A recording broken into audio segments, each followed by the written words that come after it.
When there's nothing left but the fire in my chest and the air that fills my lungs, I'll hold my tears and trade my years for a glimpse at kingdom come. On the other side of misery, there's a world we long to see.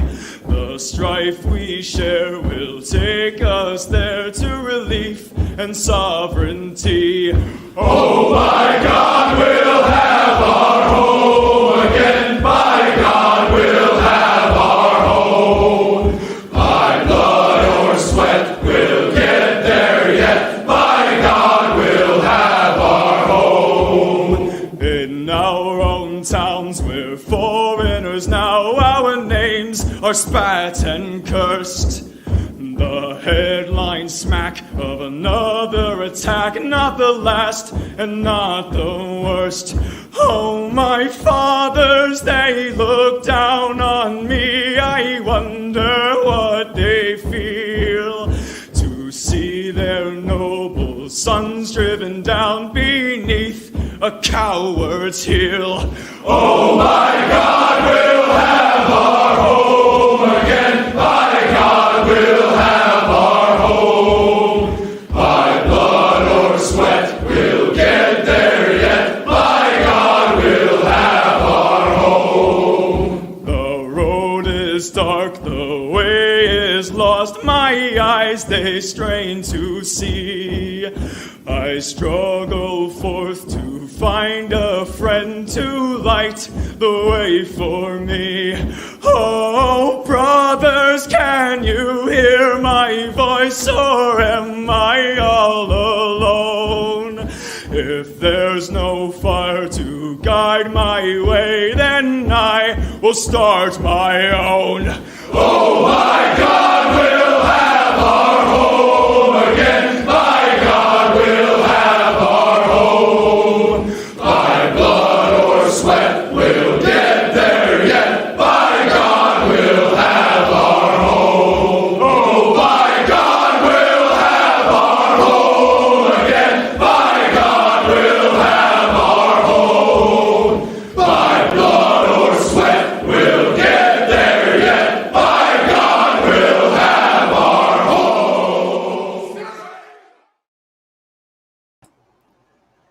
Taliban victory? We will discuss. It's in the news everywhere. White people, 49% of the United States population by 2030. And anti-whites are eager for something they call, quote, racial reckoning. We will address it. I'll read 3 articles and vivisect that outcome.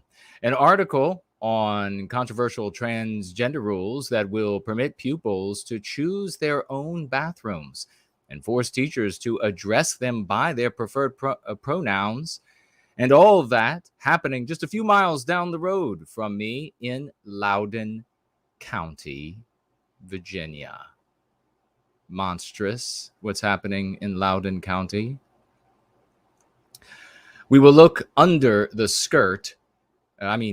hood of all that's going on out in that county. And we will take a look at a video of a white woman, a teacher, who, before the Loudoun County Board, says that she's had enough and quitting.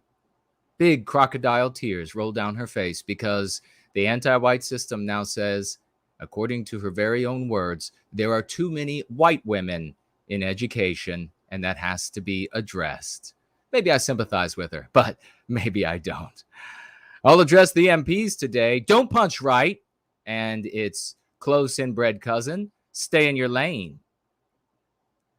And I will read a testimonial to the success of Going Free that has the power to thaw even the coldest and hardest of hearts. That's and your calls and comments and so much more. And if you are an adult child with a parent or guardian watching today, if April showers bring May flowers, what do May flowers bring? pilgrims.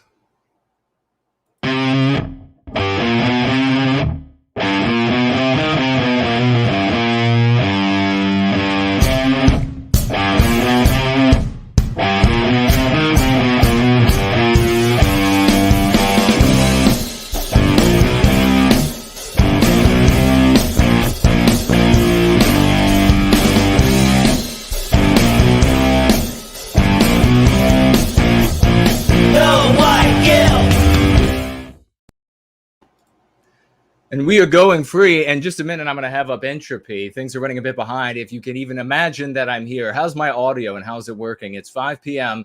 in Washington, D.C., 7 a.m. in Sydney, 10 in London, and midnight in Moscow. And we are going free around planet Earth. Nothing gets in our way, not even when the air conditioners don't work and the humidity builds up and all you have is the window shaker to keep you cool. Despite all of your efforts, looks like Entropy is up. Despite all of your efforts to have that working, it looks like it's going to have a few new parts. But it's great to see you all. Wonderful to see so many people in the live chat. Please let everybody know. Great audio. Thank you, Kent, and thank you for being here. And Nathaniel, thank you as well. Thank you so very much. Great to see MA. Thank you for the feedback as well. Let me see here. If you have a comment or a question over the course of the 2 to 2.5 hours that we are together for this gathering today, you can do so. Make those comments here on YouTube. You can make them over on D Live, over there on Odyssey as well. Make sure you tag me so that I will see that you have a comment or question for me. Or you can jump on over to Entropy, which is now open and running, should be functioning just fine. You can jump into that question widget there and write your question or comment there. It will stay until you or I delete the question or comment. You may also financially gift. You may financially gift with cryptocurrency. And to do so, you go over to knowwhiteguilt.org, knowwhiteguilt.org. You click on the financial gifts tab, and there you will see several addresses that you will be able to send cryptocurrency to. And you will also see a snail mail address there as well if you're looking to write me. If you would like to financially gift right now on the stream in a way that I will know, you can do so on Entropy at a cost of 15% to you, which is the link is down in the description, and the wonderful mods will share it with you as well. And you may also go over to Cash App, the URL for that, also down in the description. That is at no cost to you or me. And to get things started today, because we had a great roll-in going for yesterday with so much success, so many challenging things nonetheless. I mean, there's a lot going on in the world, and we're going to be talking about it quickly. I'll be taking your questions. If you want to get those questions in about Afghanistan and about the census and the white population in the United States, what that means for the world, you're going to have to make it happen now. I will go back and address, though, anything that has been financially gifted and I have not been able to get to during the this particular segment of the stream. But to get started, I want to right away say that a big thank you to an anonymous financial gifter who financially gifted $14.04. Thank you so very much, dear sir or madam, for that munificent gift. I do deeply appreciate those financial gifts. We also have over here on Cash App a financial gift from, as that refreshes. And I will tell you exactly. I will look over here. The great Fornol is with us, ladies and gentlemen. Wonderful to see you, brother. We have a financial gift from Kaber. Let's get those raucous emojis together. Kaber financially gifted $25. Thank you so much, brother. Big salute to you and your contributions and support for white well-being, very meaningful. Thank you so very much. That was over on Cash App, folks. And now get your raucous emojis out. Get a lot of them out.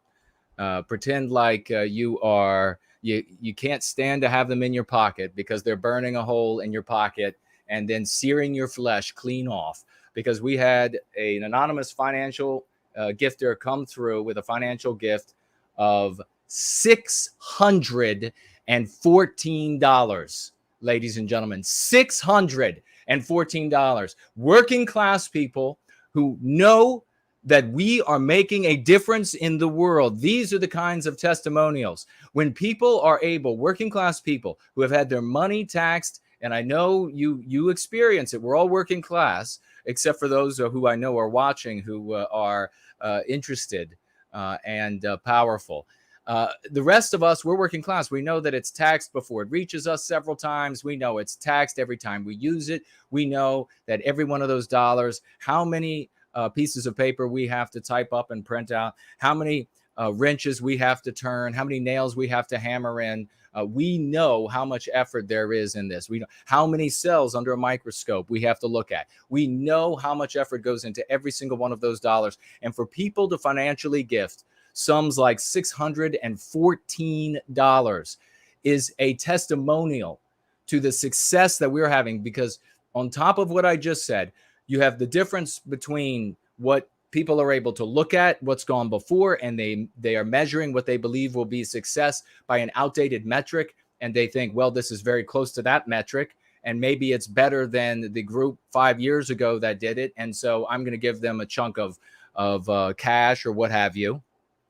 We do something original. So the only way that people have any motive to financially gift is because they see results.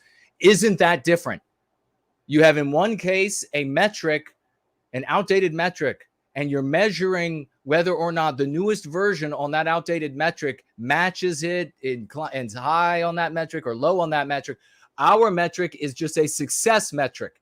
Are we getting the lexicon and dialectic out into the societal conversation? Are we changing people's lives? Are we changing the lives of these people who are financially gifting? Indeed, we are. That's why they financially gift. So God bless you, my dear friend, sir or madam. We deeply appreciate you, and that is coming through right at the right hour as things are getting wild across the Western world, around planet Earth altogether. But certainly for us now, in the 11th hour of the recapture of our destiny. It's going to happen with us, or it's not going to happen at all, ladies and gentlemen. Let's go ahead and thank you so very much, and thank everybody for recognizing the munificence, the princely munificence of all of these financial gifters. The great Fraulein Dresden is here, ladies and gentlemen. Let's get a big raucous round of applause for our dear sister. We read a testimonial from her last week. We love you. Thank you for being with us, Fraulein Dresden. I'm going to jump right into the Afghani news and then get your questions out really quickly, folks. We're already 13 minutes into the 5 o'clock hour. We have, is it Asha? Is it Ashraf Ghani? Ghani. I'll just call him Ghani to make sure I don't say his first name, chop up that first name of his. Ashraf Ghani, the president of Afghanistan, has had to flee the country, and it is being reported, not by yours truly. I am sharing with you what is being reported elsewhere across the news media, the regime's media. The United States, and I'm going to get, I know we might have some adult children watching, so I don't want to get carried away. But when I saw this news, ladies and gentlemen, and this has really been an incremental loss over the past many years in Afghanistan. And I've had these moments, I think I might have even had one on this stream, where I've recounted, and I know I've recounted this many times with folks, that I was working on the Hill during the September in Washington, D.C., during the September 11 attacks. And I was working in the Nerve Center for Conservative Movement. The Republicans decided to go into Afghanistan to declare war on the Taliban in Afghanistan, rather than just go after what they believed to be the perpetrators. And there were a lot of claims. The Democrats claimed it was for oil, and the Republicans claimed it was for our freedoms that we were going over there. The United States was going over there and slaughtering and destroying this country. And there were a lot of claims over the years after the United States gained a significant foothold, and other Western countries as well entered into that conflict, and the UK notably. And there were claims, true or not, that heroin production From poppies went through the roof after the United States, and a lot of really weird things then ended up happening. I don't know if any of those were true. Look into it for yourself. These were just claims that were made.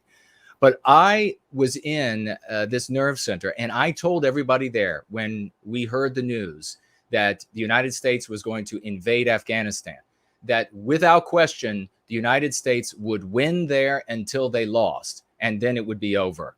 And the Afghanis would control that country again, that region of the world again. And specifically, we had a boardroom meeting where literally people laughed at me for saying that the United, because these were conservatives and they were big supporters of the Republican Party, foolishly. And some of them literally laughed when I said the United States would win there until it lost and then had to pull out. And of course, that is what has happened. I'm waiting for the phone to ring for all of those apologies from those people. That people don't do that because they have no class and no character. So nobody's going to be calling up that laughed, that said it was stupid, that said it was a silly thing to say. I talked then about the cost of conflict, how much it cost the United States to wage war, how much it cost the Afghanis to wage war. I talked about how it was in their biospirit to be and live a specific way, and that was the reason why forever people have had issues with Afghanistan. It is a rugged country to get in and out of, and if the things that live there have a biospirit that has a particular compass direction, that's the way they're going to end up going. You're not going to be able to put up enough McDonald's there. You're not going to be able to kill enough people there. So they say, oh, Jason, absolutely, they'll be able to spend enough and kill enough. And I told them, I said, look, you are a sick individual if you think that you're going to be able to murder enough people there. You'd have to murder all of them and then repopulate the country. And that is a monstrous thing to think about. 20 years later, trillions of our dollars, trillions. And when I talk about things like the dollars, the bodies, you have to automatically think about opportunity cost. What could we have done with the trillions of dollars that we spent, that the United States stole from Western kind in the United States? What could we have done with those dollars? How much better could our lives be? Could we have cures for viruses that are passed one person to the other at certain hours of the day and not at other hours of the day? Could we have cures for things like cancer? We have our dear Fraulein Dresden is in the audience tonight. Could we have cured the thing that your mother or your sister or someone died from or is grievously ill from? Could we have remedied pollution problems? What could we have done with those trillions of dollars to make our lives infinitely better? Think of the opportunity cost. 2,000 plus lives lost in Afghanistan is what's being reported. Again, none of this is what I am telling you. It is what is being reported. 2,000+ lives lost. Every single one of those lives is extremely important. Every single one. What is the opportunity cost there, ladies and gentlemen? What could these people have ended up doing? What could they have ended up accomplishing? What could they have done for the population as a whole? What lives did they miss out on because of this ill-begotten venture over in Afghanistan? Many thousands more wounded, horribly wounded, and can't live. Many of them can't live normal lives. Some of them psychologically wounded. Some of them physical and psychological. Some of them just physical. They're in wheelchairs. They lost limbs. They lost sight. What about their lives? Many of these people, as you know, when it comes to combatants in the U.S. military, I've read, you can look into it for yourself, dominated by Westmen. Those are the people out there being blown like hamburger into pieces. Why is this not something that we regularly speak about and are furious about? Opportunity costs. Opportunity costs. What about that young man who would have been the perfect young man for your daughter, who never was there to marry her, looks on now as a ghost, as she now is going to become a spinster. Never found the perfect man for her because he is in pieces on a hillside in Afghanistan. You have to think about these things if you really want to grasp the full picture of what they have done to us. Right now, the Republicans are blaming the Democrats for mishandling Afghanistan.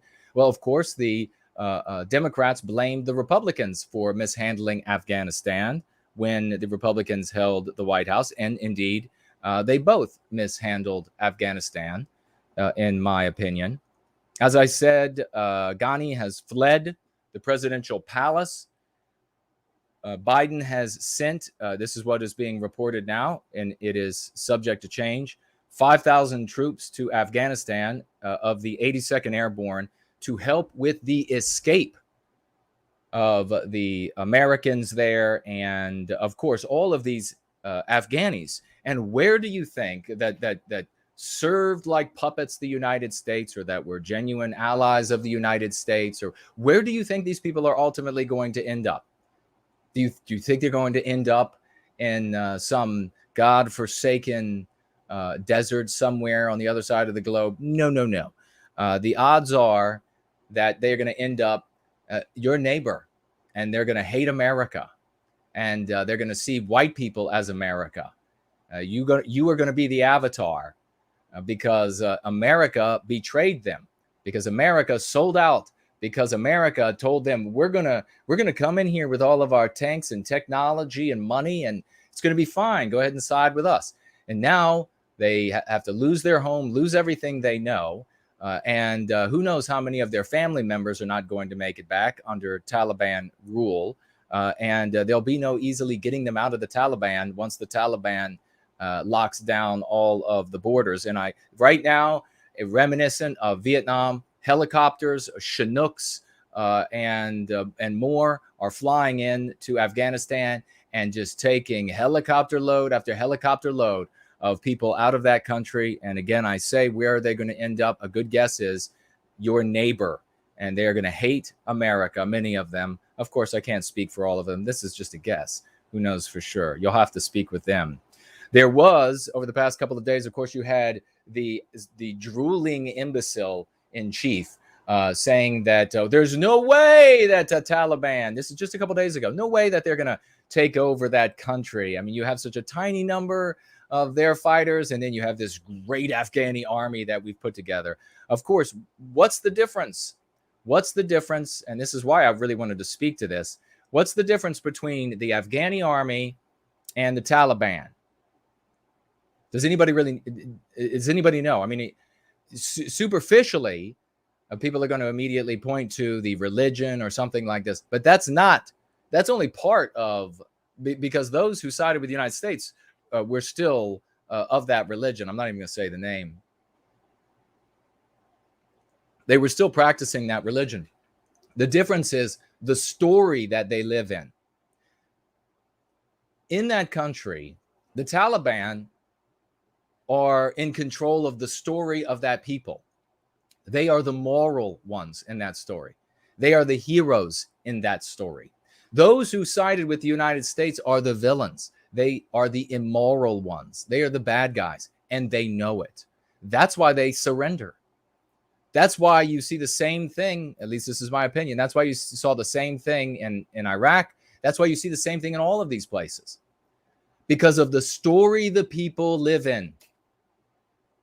Again, how much more evidence do you need to have that the practice of going free and living in our story as the heroes in our story rather than the antagonists, the villains in somebody else's story, is the most important thing that you can do for white well-being? This is why all of those troops throw their guns down. So, as predictable by me, maybe not by everybody at the White House or in the Democrat Party or the Republicans, but the Afghani army has thrown down their weapons. Not all of them, of course, and we're waiting to see. More news is coming in. But that's what's being reported, at least. So this is the U.S. Embassy, by the way, in Kabul, Afghanistan, the capital. The airport in Kabul has been taken over by the Taliban. The presidential palace has also been taken over by the Taliban. They are broadcasting the news, the Taliban, in Afghanistan. And they're saying that people are going to be acquitted for siding with the United States, even though at the same time they're saying that they are going to implement, and they have, or apparently are, implementing Sharia law everywhere that the U.S. has pulled out. And that's what's happening in Afghanistan at the moment. If you all have any questions about that, I will take a look, and then we will roll. In the question widget, we have Greek America. Is college a good thing? We'll check that out later. I hope you consider brown-eyed white men dating flame something. We'll get to that later. Okay, and some more questions. We'll get to that later. Some things that don't have to do with Afghanistan. Let me refresh here, and I'm going to have a quick look there. There is the sweet, dear lady, Carlisle Cockatoo. Great to see you, sweet sister. Infinitely Bell is with us. Hello. Mosaic, hello to you. Azimuth Clark, Shauna Shaw, Elaine Sabatino, James, John, Ron, J-Link, as I slide through here. Shauna, 5637, Arminius. Great to see everybody. I don't see any questions about, the suicides. I saw the word suicide. All of the guys and women who went to Afghanistan, and you, what about all the things that troops are regularly given, injectables and the like, that don't always sit well? You have to accept those things. Don't always sit well with everybody's system. You have to take them on an order. You can't deny them. Did any of them suffer injuries from any of those things? Did any of them suffer death from any of those things? And mentioning here beautifully those who were over there and kept for tour after tour after tour, or just one exposure, and they either there or come back here, and then they end up committing suicide rather than raising that family, giving birth to those children, etc. These are not our worst, ladies and gentlemen. These are fine young men and women who answer the call to service. It is something instinctual for our people, and it's something that should be celebrated even when they are misled by anti-whites who have their ears. Who should you blame? You should blame the people who get between those soldiers and us, because we have the lexicon of dialectics to free them from that servitude. So those who are either openly anti-white or those who are playing the villain in the anti-white narrative, white sympathetics that are white negative, they are the ones to blame for what the soldiers and the airmen and the sailors end up doing abroad. Those are the ones to blame when those men and women end up committing suicide and not having the children, beating their families, or killing and murdering their own family members, mistreating their. Well, what is it like to grow up in a household with somebody who was in war and saw their friends blown to pieces? What's it like to grow up in that household? Well, I imagine in some it's okay, but in other ones you end up with a violent, abusive father or mother that beats, that psychologically abuses. What's going to happen to those children when they come of age? For God's sakes, think of the ripple effect of what the anti-whites have done to us. God bless every single one of you. And let's see. I'm going to have a quick look over here and see what we have going on. Looks like this is still refreshing, so I'm going to have to come back to the Cash App, and looks like Entropy is blank. Is anybody having a problem financially gifting on Entropy? If somebody could maybe just financially gift $1 and let us know that the system over there is still working, I would appreciate it, because we got to keep moving. I'm going to jump over to this. Ladies and gentlemen, my prediction right now, I should say what's being reported around the world is that the white population of the United States by 2030 is going to be 49% or lower. It's a possibility, right? I mean, I may be wrong, could be wrong. Get most of your information from CNN and hear voices on all sides of the spectrum within the anti-white narrative. But the white population in the United States will be 49% or lower by 2030. That is just a little over a handful of years away. Do you need any more impetus? Do you need any more exhortation? Do you need any more encouragement? Do you need any more galvanization? What more do you need to get motivated? And if you're looking on from places like the UK or Germany or France or Italy or Poland or whatever it might be, Romania or Australia, New Zealand, wherever it might be. And you're wondering, well, is it going to really matter to us if the white population in the United States drops below 50%, if it hits 49 or something lower by 2030? Is it really going to matter? You better believe it. If you think the power of the United States being focused on you like a laser beam from the devil himself might be problematic, then yeah, it's going to be your problem as well. We have to get started worldwide making this happen for our people using the lexicon. God darn it, use the lexicon. Use those 5 concepts we're talking about yesterday: anti-white, anti-whiteism, anti-white narrative, Western kind, white erasure. Spread that far and wide, ladies and gentlemen, because that is what's going to empower the white population everywhere they are, everywhere they live, to defend themselves and on the basis of our people. And if they defend themselves on the basis of our people, they're defending us. I cannot spend any more time explaining to dumb people why this works, how other methods don't work. We just have to move forward. That means those of us who can get it have to chug like there is no tomorrow. We have to roll. We have to put the coal to the fire because we are running out of time. Once they get to that point, what they're talking about, this racial retribution, and we've seen that quoted many places. We've read it here from anti-whites. We have read it here. Once they get to that point, the racial retribution is going to be bizarre, insane, bloody. It is going to be discriminatory. It is going to use psychological warfare, as it does now, to continue to divide and sectarianize us. It's going to use the power to look into every aspect of your life, to turn neighbor upon neighbor, to absolutely undermine all of our effort in service to white well-being. So you're going to make it happen now between this moment right now, 2021 and 2030, or you are not going to be able to make it happen. You are not going to be able to make it happen if you're going to get started in 2030, because they're going to take it away from you unless we have empowered enough of the white population, Western kind, around the world to resist. I jump over here to the Associated Press. Census shows U.S. is diversifying. Do you see how the author does this here? Diversifying instead of course, the author wouldn't say white erasure.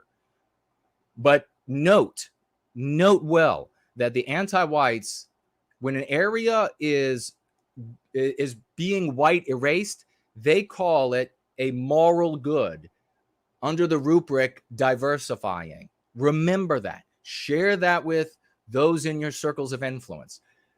An area, and we talk about this in Go Free, when an area has become almost completely white erased, they call it diversified. They call it vibrant. It doesn't matter if there is one non-white race there, 50 non-white different ethnicities, races there when all counted up.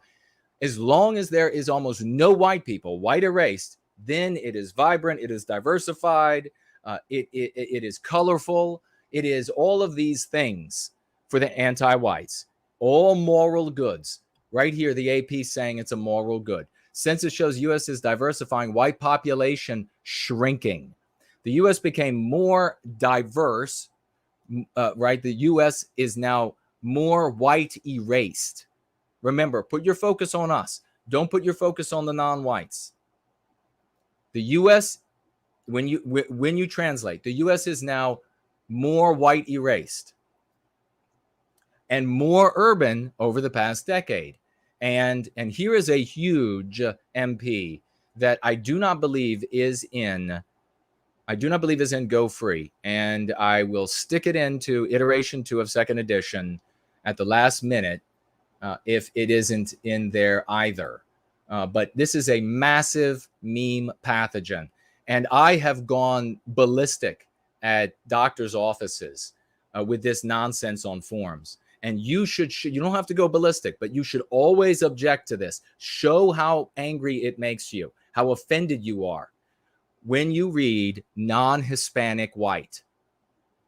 Non-Hispanic white is a massive meme pathogen. It is to deny us a people. You're just some weird category. You're just not something. That's what you are, according to the anti-whites. You are a non-Hispanic white. So you are just a not something. They don't even call you white anymore. Has anybody else noticed this creeping in over the past 15 years or so in everything you feel at universities, intermediate schools, high schools, jobs, loans? It's non-Hispanic white. You better let them know how pissed off it makes you, how offended you are. And what I do is I write in there, I am a white man. And I cross out every other group on there. So the U.S. is becoming more white erased and more urban over the past decade. And the non-Hispanic white, so we translate that to be Westman, Western kind, population dropped for the first time on record. The Census Bureau reported Thursday as it released. Now, remember, when they're saying there that the population, the white population dropped, they're not talking about relative to the non-white population, because that's been happening ever since the 60s, ever since the anti-whites said, okay, we're just going to white erase the shit out of the United States. This is that it's actually dropped. That's what they mean. For the first time on record, the Census Bureau reported Thursday as it released a trove of demographic data that will be used to redraw the nation's political maps. It's going to be used to redraw the political maps. So it won't matter how many white people object. Remember, I said no voting or violence is going to be able to do this. It's going to enable us to recapture our destiny, folks.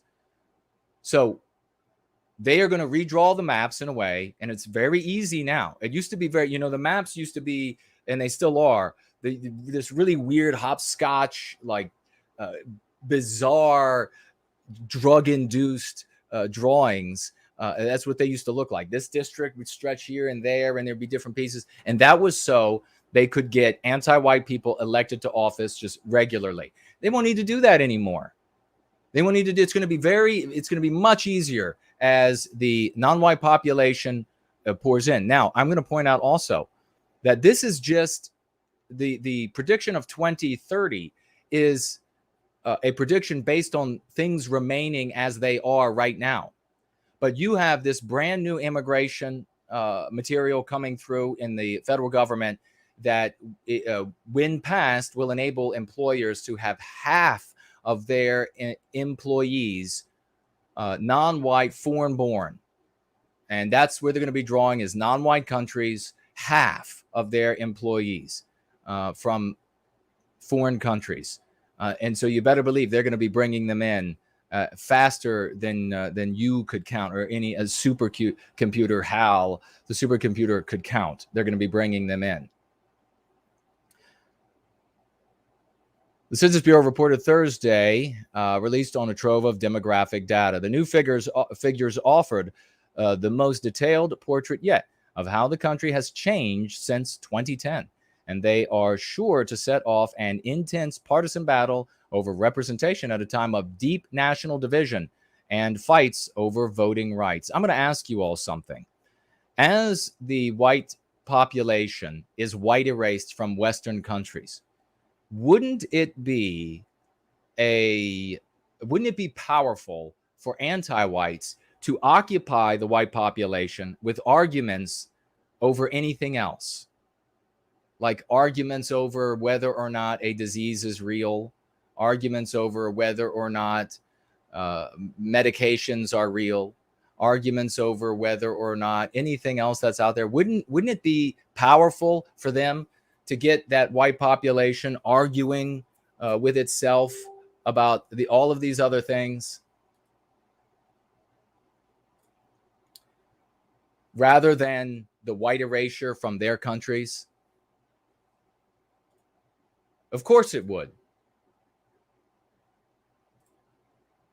And so isn't it interesting now that the anti-whites, they have an opportunity. They could be doing the same thing with global warming. They could be doing the same thing with any number of issues, getting everybody fighting over, is it this or is it that or is it the other thing? And meanwhile, The spigots for white erasure are wide open. They are absolutely, the erasers are going as fast as they can across Western civilization. And everybody's worried about all of this other nonsense.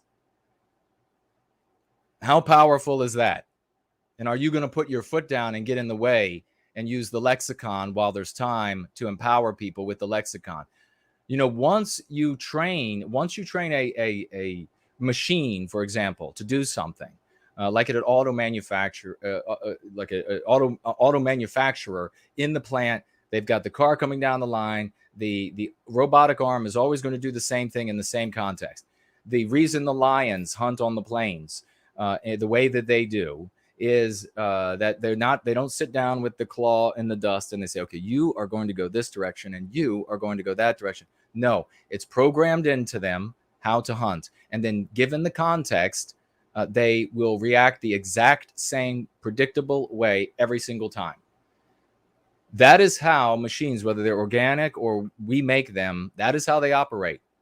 We know that if we empower these people, you could think of it as software. If you empower them with software, they then will have recourse to that tools that are successful to them and will use them in their own defense.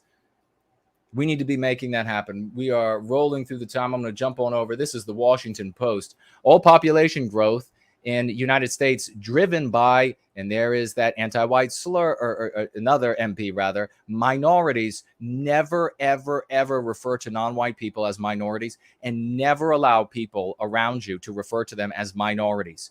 The white population of the world is minuscule. The white population of our cities, of much of the countryside, already numerically inferior to the non-white population. You point that out. You point out that it's anti-white to call non-white people minorities because it makes it appear that they are in a precarious situation where they need this endless help from us. No, we are the minority in the countries that we built. And we have been the minority of the world's population forever.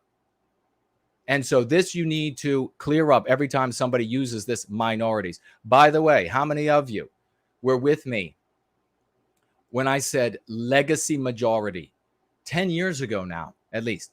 How many of you remember me saying that they're going to refer to us, once we are the numerical minority, as legacy majority? They're going to keep us the majority because they know in their verbiage, because they know that's how they're going to continue to easily victimize us. Upcoming census data is likely to reveal, Washington Post goes on, for the first time in the history of the country's census taking, the number of white people in the United States is widely expected to show a decline when the first racial breakdowns from the 2020 census are reported this week. For 5 years now, the U.S. Census Bureau's annual updates of the 2010 census have estimated that the nation's white population is shrinking, and all population growth has been from, here you have it again, a mean pathogen, people of color, excluding Western kind from humanity. Point that out every time. Only anti-whites do that. You know that Tara over there at the Washington Post typing away, and Tara and Ted typing away like drunk little sea monkeys are as anti-white as they come. You know, the Washington Post is as anti-white as it can possibly be to exclude Western kind from humanity. You do that, you dehumanize Western kind, and then you are able to victimize what? The avatar. Who? The avatar of Western kind. You, your brother, your sister, everyone you care about. If the white decline is confirmed by the new data, the benchmark will have come about 8 years earlier than previously projected. So, and what have we been saying, of course, all along, is that when it comes to this kind of data, and I've said this here on these gatherings, that they will lie to you about how many white people are left in your country well past the point that you are a numerical minority. They will then come in and say, oh, by the way, it happened 10 years ago. There's nothing you can do now. Of course, that's psychological warfare.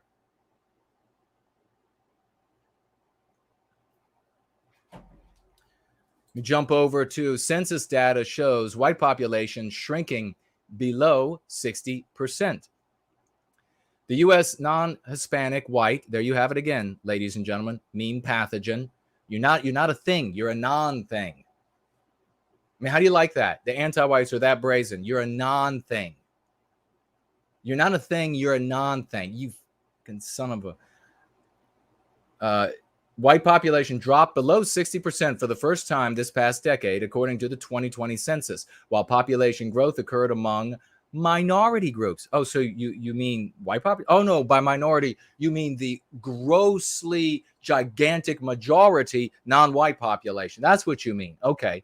The data released Tuesday showed the white alone population falling roughly to 58%, a decline from 64% counted in 2010. The data also showed the population growth happened almost entirely in metropolitan areas, really, where there is maximum access to social welfare programs, where there is maximum access to government grants of our dollars, of our tax dollars, maximum access to those government grants, to those maximum access to those government loans that are then forgiven as soon as the first payment is requested. Because, of course, these groups, they're non-white. They shouldn't have to pay anything in this anti-white world, right, ladies and gentlemen? Let me go ahead and I'm going to jump over to this news here, and let's see if we can pull it up again. Loudoun County, right down the road from me, Loudoun County Schools approves, and this is over on the Daily Mail, approves controversial new transgender rules that will let pupils choose their own bathrooms and force teachers to address them by their preferred pronouns. I'm going to ask you all something. Do you think this kind of stuff is becoming more prevalent or less prevalent as the country is increasingly white erased? Loudoun County used to be this beautiful countryside here in Virginia, right outside Fairfax County. They're beautiful farms, really picturesque. And then many years ago, they began building all of these brand new schools, suburban communities, businesses, national, international businesses going up, roads being built for businesses to come in and build. They began building all of this. And then who were peopled in all of these new homes, in these all of these new neighborhoods? Well, I can tell you, I could get in my car and drive to these sprawling neighborhoods that you can see to the horizon, and you nary see a Westman. They are few and far between compared to the non-white population. Now, I'm sure the non-white population is composed of wonderful people. Having said that, though, Loudoun County, which used to be a rural area, very conservative rural area, now has the school board. And we saw, what did I read a month and a half ago, where the woman who's on the school board, the non-white, anti-white woman who's on the school board and a leader of the NAACP, a leader of the school board, and she gave that long list of how essentially it was everybody who is not anti-white enough, they are going after. And she also used the term, do you remember the concept? The racial retribution. You have to be for racial retribution. That was in an article, mainstream article. I read that about a month and a half ago. And perhaps we could pull it up again. After months of debate, the Loudoun County School Board passed a policy intended to protect transgender students. It allows transgender students to be called by their preferred pronouns and provides them with equal access to school activities and facilities, including the bathrooms. It was approved with a vote of 7-2 after more than 4 hours of public comments and debate. I wonder how many of the public comments were people who were saying, yes, I want my little girl to be in a bathroom with a little boy. That's what I want. I wonder how many of them were saying, yes, want more of that. So I ask again, do you expect, as things get more white erased across the United States, the UK, all of Europe, Australia, do you expect to see more of this? It seems to be a concomitant. Do you expect to see more of this? It seems to be a corollary. Or do you expect to see less of this? And do you expect that when these things happen, they're going to be more bizarre, more erratic, more wild than they are right now? Or do you expect them to be more mild than they are right now as things get more white erased. We're looking at corollaries here. It's up to you to try to figure it out on your own. Let's see. This came after a heated debate Tuesday night in which a former student told the board he was molested as a 13-year-old boy when he was a student. The man cried and said he didn't want his brothers to go through the same thing. He claimed the transgender policy would allow quote, sexual predators to slip through the cracks, close quote. This is what this person is saying, not me. Before he could finish, he had his microphone cut off by Brenda Sheridan, the school board chair, who said, "Thank you, sir. I need you to yield the mic." Yeah, don't let this man talk about the victimization that he's suffered under anti-white policies is what my guess is. Well, we would have to go back. You would have to check with CNN and on other platforms to get the full story. But that is found on Daily Mail. Now, what do we have over here? We have, I wonder if I can share just the audio because I'm wary of sharing the, well, no, maybe I should just go ahead and share the screen.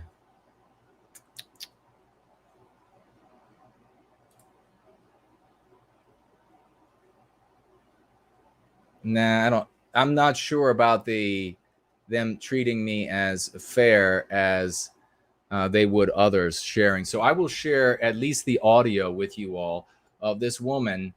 She's a white woman. She's a lovely white woman, a young white woman.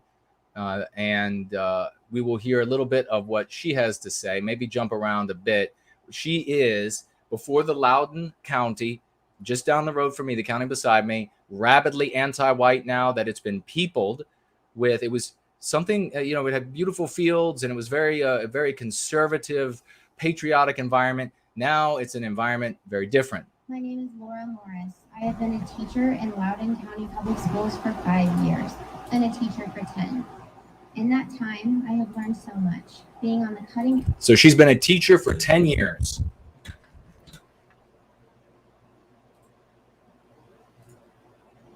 Edge of educational technology and working with a diverse population of students that I have loved. So there you see her saying, bowing down, giving lip service, because she might be, villainy signaling anti-whiteism. She might be an anti-white. She probably was being a teacher. They self-select themselves and out of the profession, most teachers, not all, of course, we have champions here in service to white well-being, but she may have, she probably is anti-white. And so there she starts off with a, please, I am just as anti-white as all the rest of you. She says, I'm so happy to have not had white students. I'm so happy to have not had white students. That's how she said. And here she is in the video. Lovely looking young woman. She's got this pretty blue dress on. And it looks like maybe dark blue, light blue, and kind of a summer dress, a floaty dress. She's got maybe like dirty blondish hair that comes down past her shoulder, maybe almost down halfway down her arm. So you can tell this is she looks like just the most friendly, feminine woman. Here, I have the privilege to follow my amazing fourth graders up to fifth, and I have been excited about this all summer. This is on the other hand, this is titled "Christian Teacher Resigns in Front of Loudoun's School Board." Quote, "I quit being a cog in the machine." And we do have that video of Groundhog Fury made "Cog in the Machine." This summer, I have struggled with the idea of returning to school, knowing that I'll be working yet again with a school division that, despite its shiny tech and flashy salary. Okay, once again, she's getting paid a lot to be anti-white. They got a lot of money out there. Why? Because it's your tax dollars. It's government grants. It's government loans that are forgiven. It's government jobs where it's no bid jobs. They're just giving them away to people who are anti-white and also of other persuasion, but always anti-white. A lot of money out there. In fact, I think per capita, Loudoun County might be the richest county in the United States. promotes political ideologies that do not square with who I am as a believer in Christ. So she just said the county is promoting political ideologies. How much more powerful would she have been if she would have said anti-whiteism? After reading about your lack of consideration for the growing population of concerned citizens in this division, clearly evidenced by this empty room tonight, where you shut the doors to the public, as well as the emails sent by the superintendent. So they wanted to sequester her. They wanted to segregate her so that the white population would not hear about what's taking place, that we are being white erased, that they are declaring war in so many words. Racial retribution. I think that's a declaration of, in my opinion, that's a declaration of war on a race of people, which is despicable. And the Loudoun County School Board and the officials out there in that county, the dirtbags, they don't want people to know about it. So they prevented people from attending this, from hearing what she had to say. Year, reminding me that a dissenting opinion is not allowed, even to be spoken in my personal life. Can you hear? Believe that she cannot even. She must be more anti-white than everyone could conceivably be. You cannot disagree with any element of anti-whiteism, or you will be victimized by the anti-whites. She's saying that right there. So far as to send a form to my colleagues and I, encouraging us to fill it out if we hear one another speaking against the controversial policies being promoted by this school board and adopted in this county. There you have a threat from the officials of Loudoun County to the employees of the government of Loudoun County that you must never disagree with anti-whiteism. They're going to call it a lot of other things, critical race theory and all of these other things, racial equity, racial retribution. We call it anti-whiteism. Not only that, but within the last year, I was told in one of my so-called equity trainings that white Christian able-bodied females. Equity training. These are these anti-white boot camps where you go in there to get brainwashed, to hate yourself, to hate Western kind, to victimize Western kind, and to demonstrate that victimization as the proof of how anti-white you are. And if you're white, you damn well better demonstrate it, because they're getting rid of you as quickly as possible. And she's saying here right now, listen to what she just said. And very important. Last year, I was told in one of my so-called equity trainings that white Christian able-bodied females currently have the power in our schools, and that, quote, this has to change. Did you just hear that? Now, of course, she is coming at this in the anti-white narrative, so she's losing the conversation. It doesn't matter how bad it is. They could be putting white people on pitchforks, and she would still be losing because she's in their story. She's a villain. Villains, dehumanized villains, deserve to be put on pitchforks in stories, folks. I mean, that's what happens to them. That's what happens in history. That's what happens in fiction. That's what happens to dehumanized villains. So she's there saying a so-called equity from a conservative point of view. It's supposed to be about equity. No, you're not going to get them with that, honey.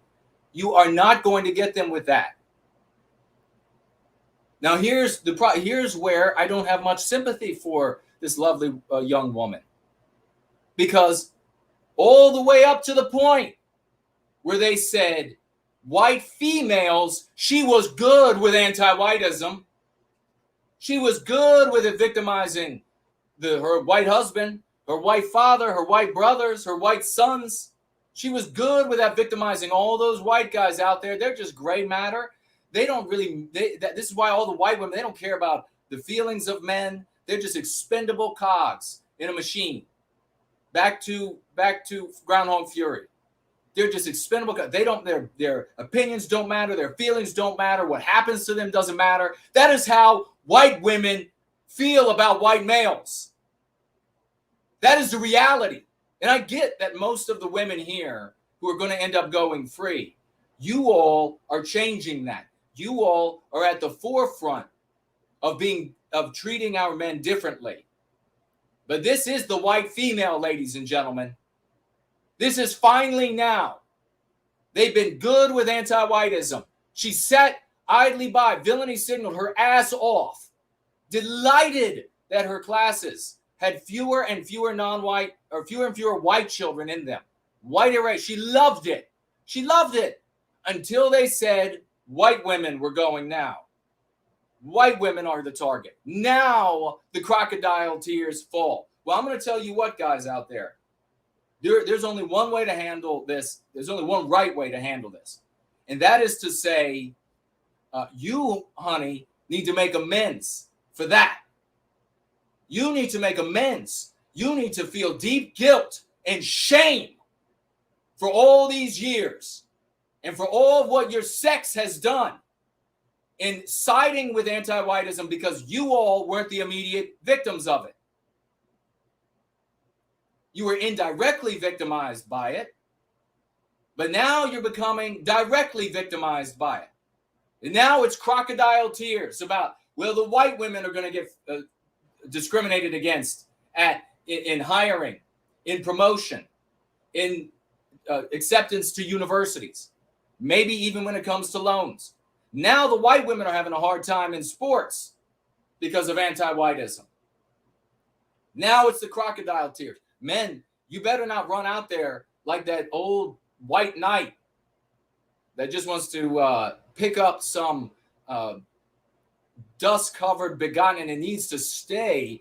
This old white knighting, this old concept, it needs to be recreated of chivalry, what it means. Because chivalry, as we have gotten it handed down to us today, has been given us by women. Chivalry today, the way it's defined, is being a servant to a woman. Chivalry, the way it is given us from mother to son, generation after generation, is if you want to you want to be a good man, son, you have to serve women. They're in charge. Well, I'm afraid not. I'm afraid not anymore. The only right way to handle this is to say, you're going to feel shame over this. If you can feel shame for things you never did, if you're going to feel shame for things that happened 300 years ago, 500 years ago, 1,000 years ago, if you're going to feel this white guilt, well, by God, you're going to feel some shame over what you were saying last week. You're going to feel regret, and you're going to express it. You've been rending your garments over your white guilt in the streets about how awful it is that white people did this or that, and there needs to be more victimization. Please let me get promoted to this teacher status, or to that principal status, or to that police chief status. I told everybody how awful white people were. Can I have that slot? Sure, you're a woman. Well, not anymore. You're a white woman. So now it's a problem. So now, honey, you're going to rend those garments. You're going to wring those hands over how much of an anti-white ass you were, over how much of a traitor you were. The week before, they wrote white women also. So when she starts crying here, I have a dual sensation. I say, look, you can get behind me and get protected the moment you accept your responsibility for the state that we are in as a people. Then you can get protected. Until you do that, you are shark bait. Let's hear more from the afflicted young lady. Clearly, you've made your point. You no longer value me or many other teachers you've employed in this. No longer value her. Haven't been valuing her husband. Haven't been valuing her father, her sons, her brothers, her male cousins, me. She doesn't know. Other guy, white guy, she doesn't know. Fine with it. County. So since my contract outlines the power that you have over my employment in Loudoun County Public Schools, I thought it necessary to resign in front of you. School board, I quit.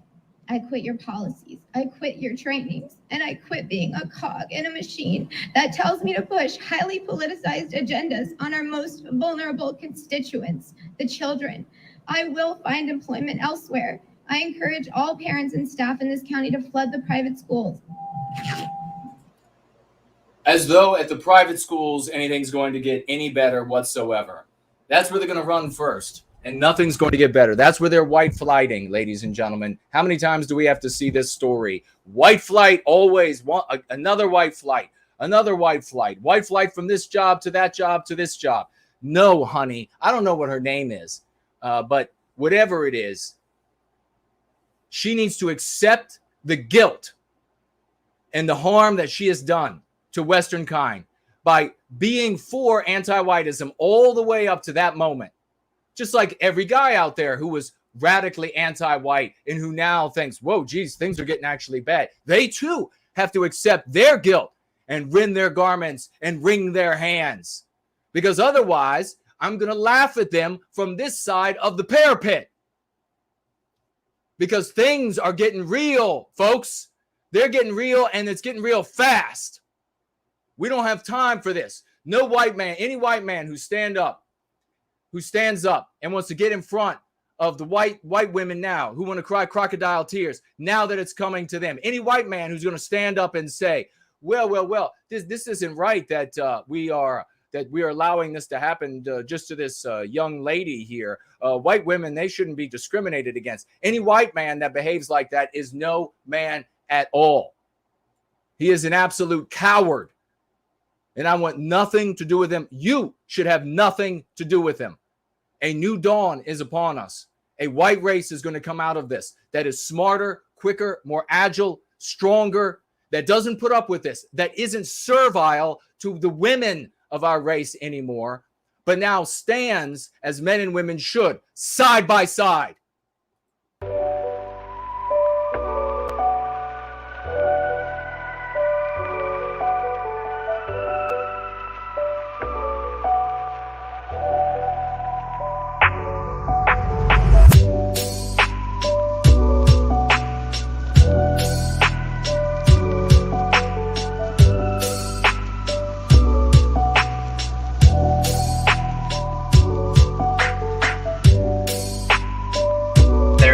Excellence where there is equality.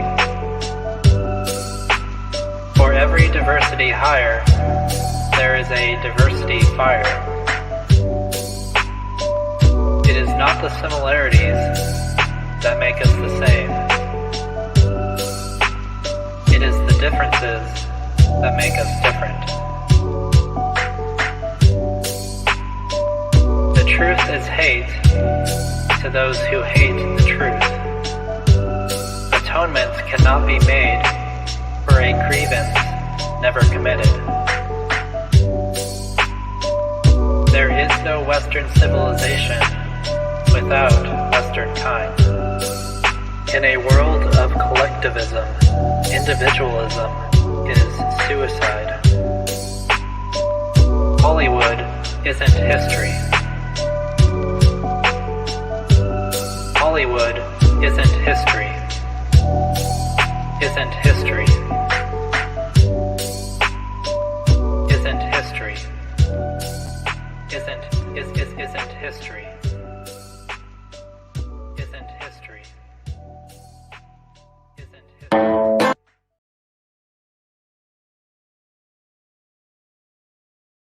The Legend of Dangdo Derndo. This cowboy once lived, if the legends are true. He slept under a sky astoundingly blue. The prairie was vast to cover his great shame. The townsfolk would mock him and gave him a name. This cowboy was young, barely 22. His horse was a brown pinto named Rendezvous. He was quiet and shy, but his heart was strong. When he rode into town, he would hear this song. Dangdo Derndo, if you dare, come on in and grab a chair. Dangdo Derndo in the room, plucking away on a broom. Dangdo Derndo upside down, it will make you lose a frown. Dangdo Derndo all night long, come on boy, just string along. The girl's name was Lily, she wore a red dress. Her father had worked for the Pony Express. Her deep blue eyes sparkled in the morning light. She was a big girl with a large appetite. The cowboy had seen her work at the saloon. She was feisty and loud and used a spittoon. To impress her, the cowboy grabbed the big broom, played it like a guitar, and filled the whole room. Dangdo Derndo, if you dare, come on in and grab a chair. Dangdo Durndo in the room, plucking away on a broom. Dangdo Durndo upside down, it will make you lose a frown. Dangdo Durndo all night long. Come on, boy, just string along. The cowboy can't sing, but he tried really hard. He pranced around the room like some fancy bard. The broom made no sound, but that didn't matter. Wherever he turned, the people would scatter. The cowboy jumped onto a big chandelier. Lily was laughing as she was serving beer. The cowboy flipped over to throw her a kiss. The ceiling it cracked, and it sounded like this. Dangdo Durndo, if you dare, come on in and grab a chair. Dangdo Durndo in the room, plucking away on a broom. Dangdo Durndo upside down, it will make you lose a frown. Dangdo Durndo all night long, come on boy, just string along. The cowboy had landed into the spittoon. Tobacco was flying all over the room. Lily was covered in soft, sticky drool. The cowboy ran away and felt like a fool. The moral of the story, for those still here, never play a broom on a big chandelier. When loving a woman, you always take heed. Avoid a big spittoon before you proceed.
All right, folks, let's keep this rolling. If you can hear me okay, let me know.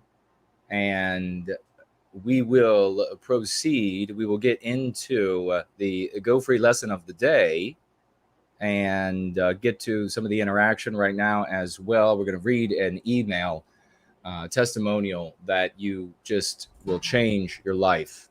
And looks like now we're going to easily go 2.5 hours because of the Afghani thing, but we will make it happen over here on Entropy. Thank you so much to the great Forno, financially gifting $3 at Entropy to do a test. It is working. Thank you, brother. Lenny, financially gifting $3 as well and writing, thanks again, Jason. You are most welcome. And thank the both of you dearly for those kind financial gifts. Let me swivel around here to Cash App and let's see if we can figure this out. Looks like we have, is this working or do I have to go? Okay.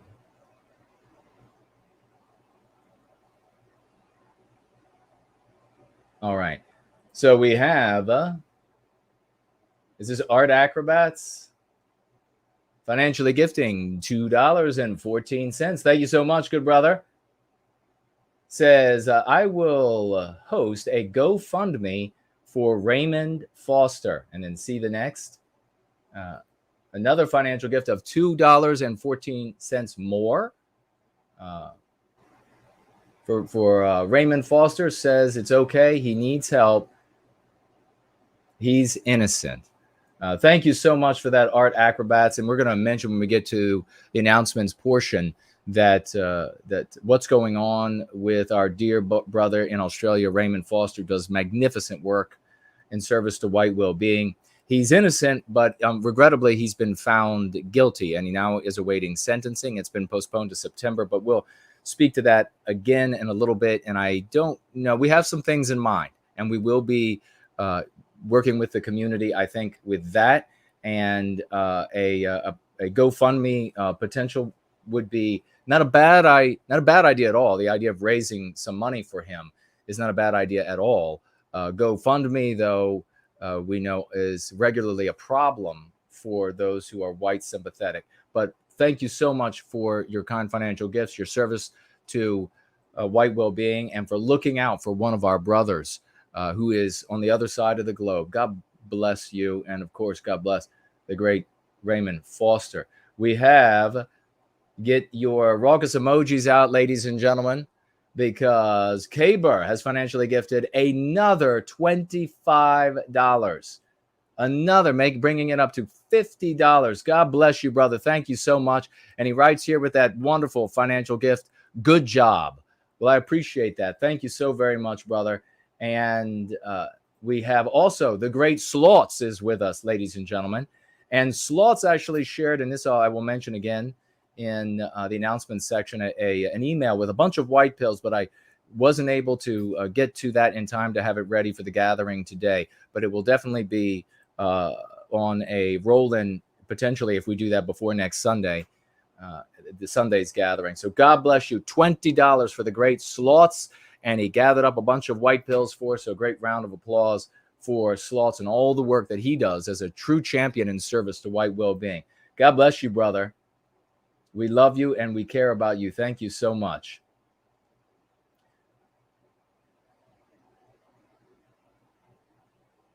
Looks like we also may have had a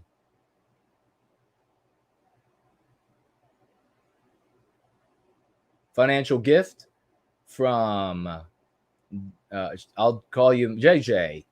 JJ, thank you so very much, JJ. Financially gifted $5.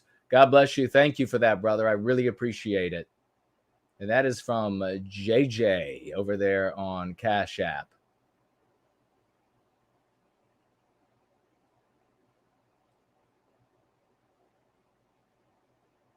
Just taking a look at this for a moment, folks, making sure everything is okay. And we will refresh. I'm going to have a look at what you all are saying now on the different platforms that I do have up. We have Jay Link says, I need a prime example of beautiful white woman for a wife. Are you saying you need a prime example? And well, we'll find a prime example. K-Max says Jason needs. So these people are talking about things.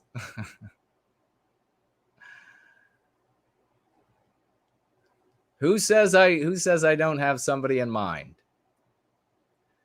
First Last writes, preach it, Jason, preach it. And First Last wrote yesterday during the roll-in that he called the fire department on my house because I was on fire.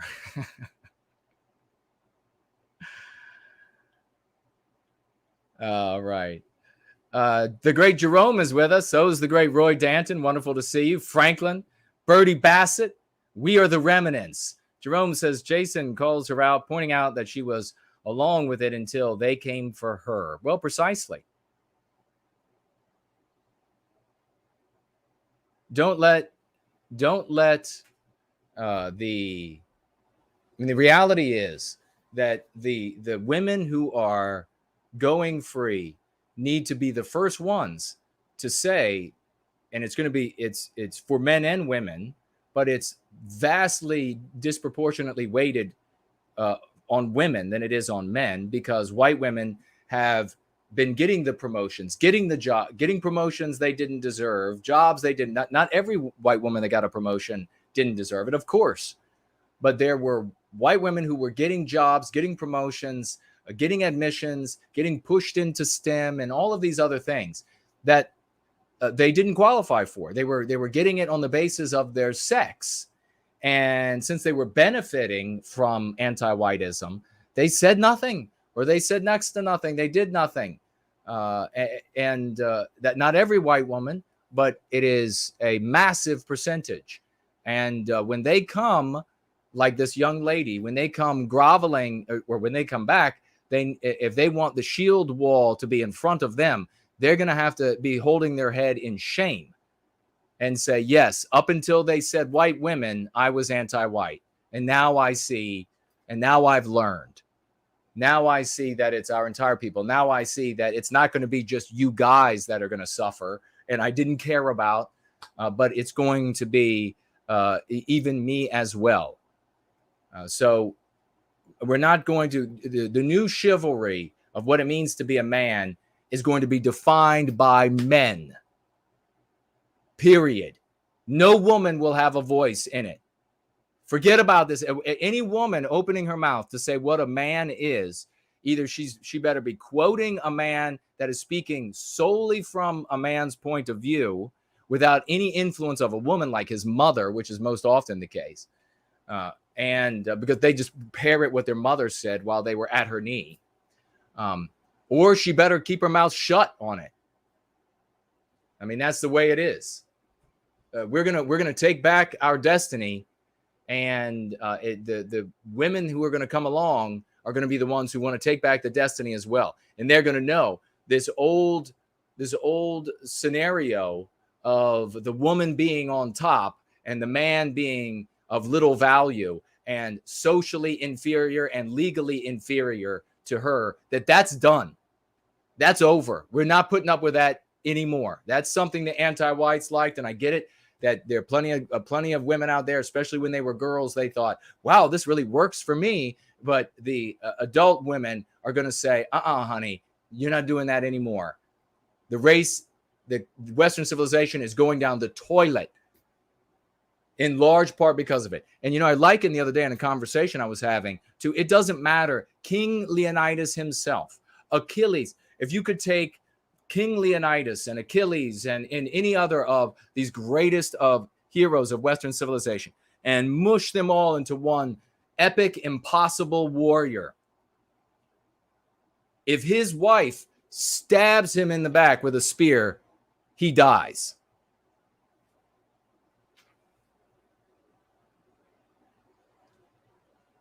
So there are both white men and white women who have been anti-white. And we criticize both here. And sometimes we focus on women. And I know women don't like that. Well, get used to it or get out. Everybody, this little girl crying up there about how now they're including me in the punishment. Well, good. Because now you're not going to be able to stand up there and say, I'm one of the white people and I'm allowed to be here. And it's lovely to have fewer and fewer white kids in my class.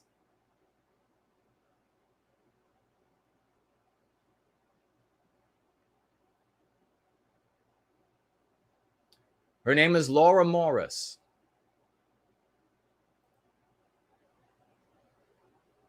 All right, I'm checking quickly to see if anybody else has tagged me. Remember to tag me as No White Guilt.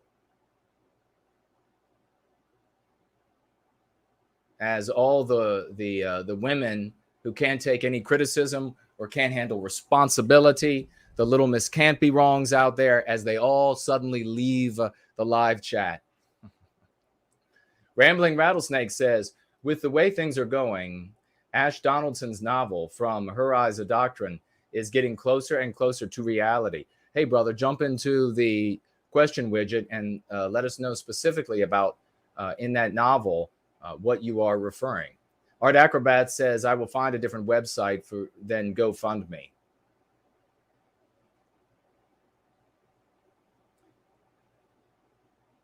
Nathaniel Nelson is laughing, probably to me, saying, all the women who can't take any responsibility, checking out. Like, screw him, I'm leaving. Good. Get gone. Why are you still here? Irish Ice, the great Irish Ice, financially gifting $5. Great to see you, good brother, a great champion in service to white well-being. I'm now regularly speaking openly about white well-being, he writes. White erasure and anti-whiteism in the public square. I've had numerous instances recently of saucer-eyed, petrified anti-whites shrieking that they are, quote, not anti-white, exclamation point. Victory is sweet. Kip. Kip indeed, brother. Kip indeed. Well done. And thank you for that magnificent testimonial about the use of the lexicon and dialectics, how it empowers our people, changes the world.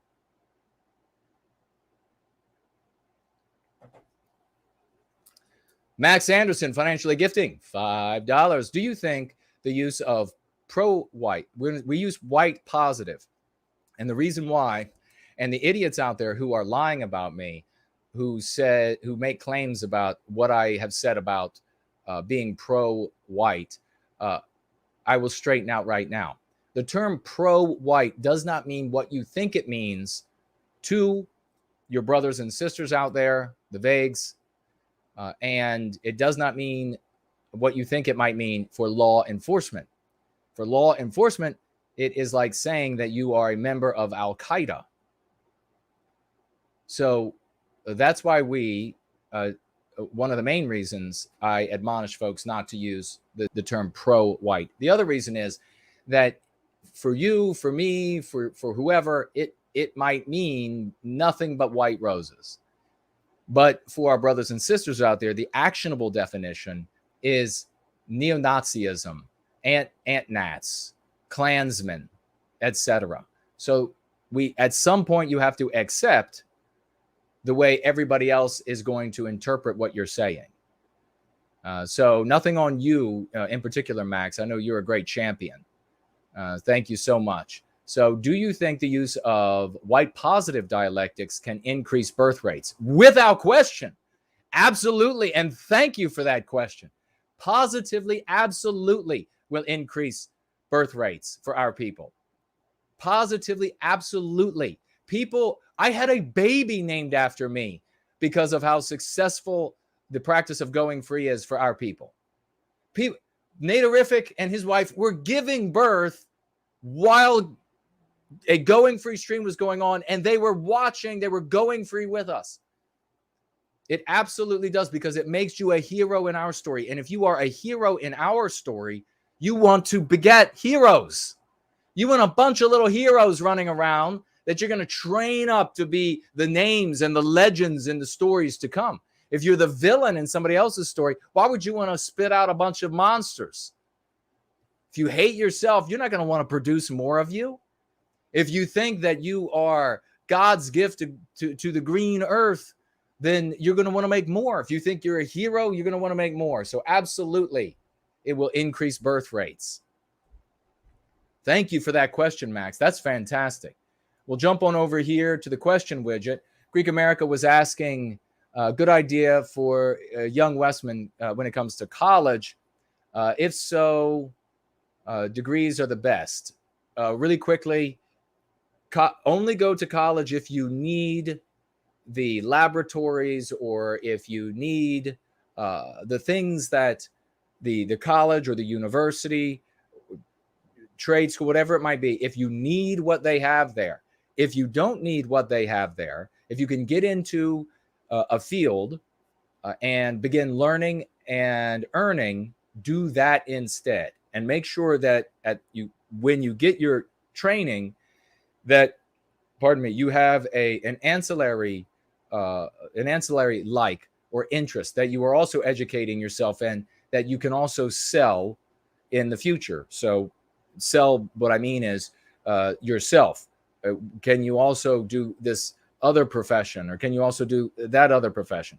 Because things are only going to get harder for us. The last thing you want to do is to go to a university and earn yourself colossal debt as a white person, especially a white male, when it is something that you can get started doing now and earn and learn at the same time in the profession or trade or whatever it might be. Thanks for the question, brother.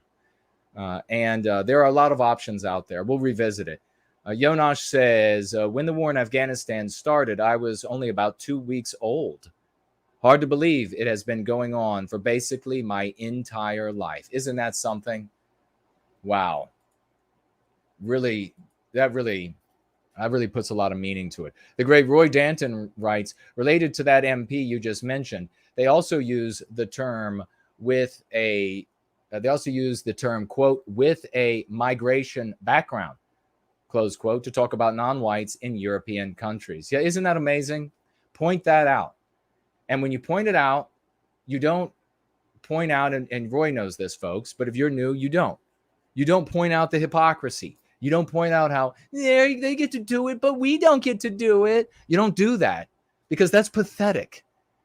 You instead say, hey, you know what? They use this anti-white term, quote, with a migration background in order to bring more folks in here to white erase us from our civilization.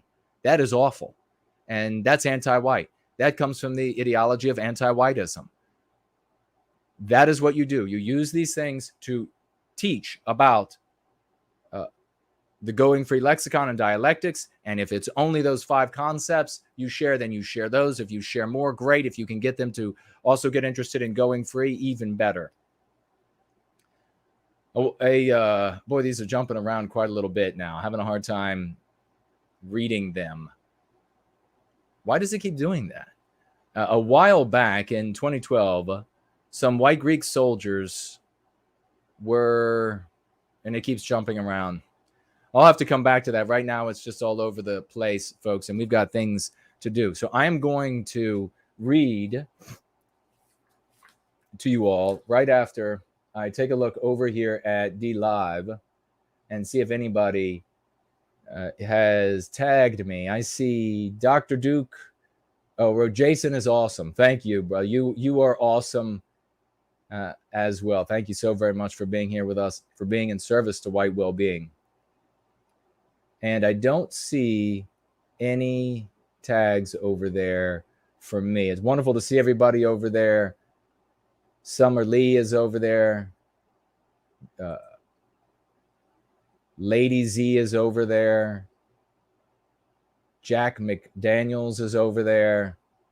Nick Steels is over there. Great to see. Magnus, hello to all of you. Wonderful to see you. Let me check out the stream over on Odyssey, and we will see if we have anybody tagging me.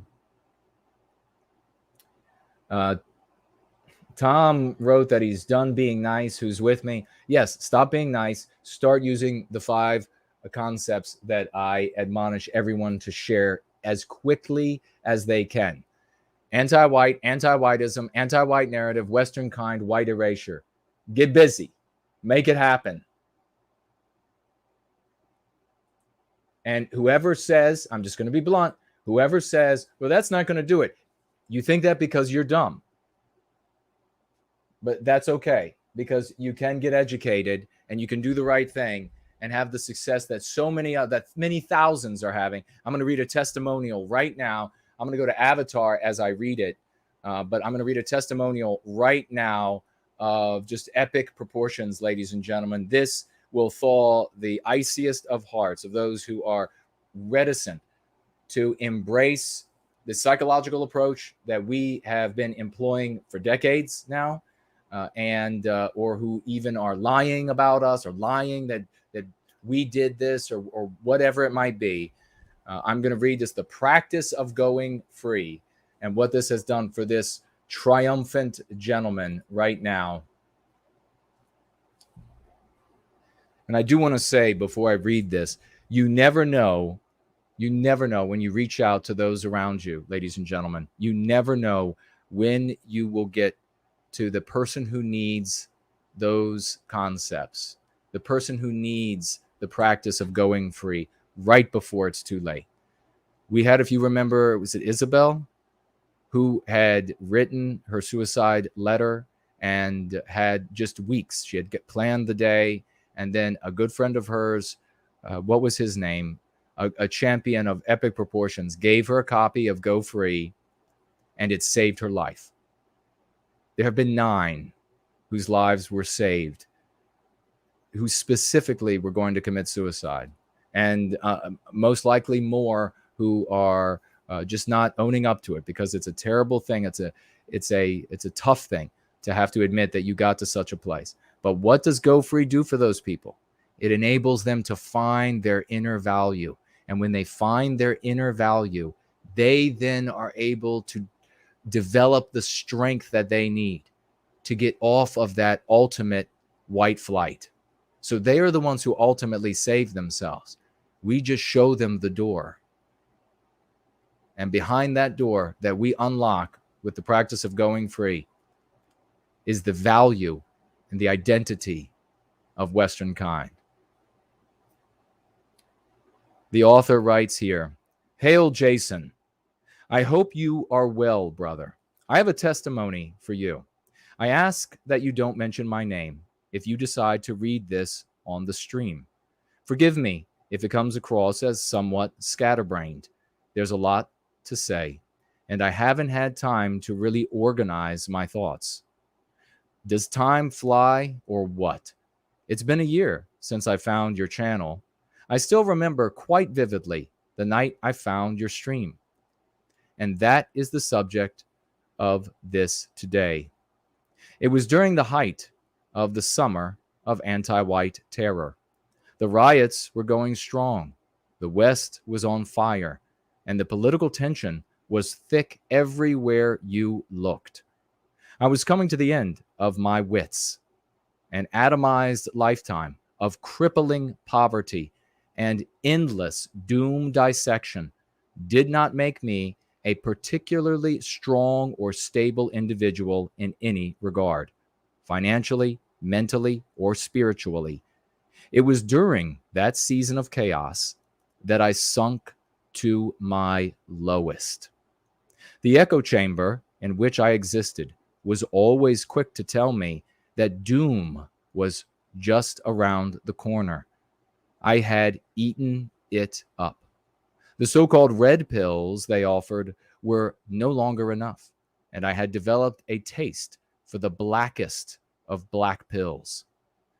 As the riots raged and the fires burned, I found myself in a trance, imbibing every scrap of footage, every picture of chaos and destruction that I could find.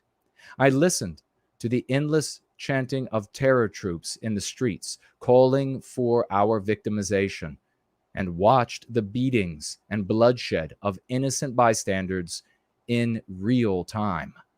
Spurred on by the endless echoing of doom within the old sphere I used to frequent, with all the soothsayers preaching in unison that the end was nigh, I started to believe myself that we stood upon a most precarious precipice above a chasm into which we were sure to tumble at any moment.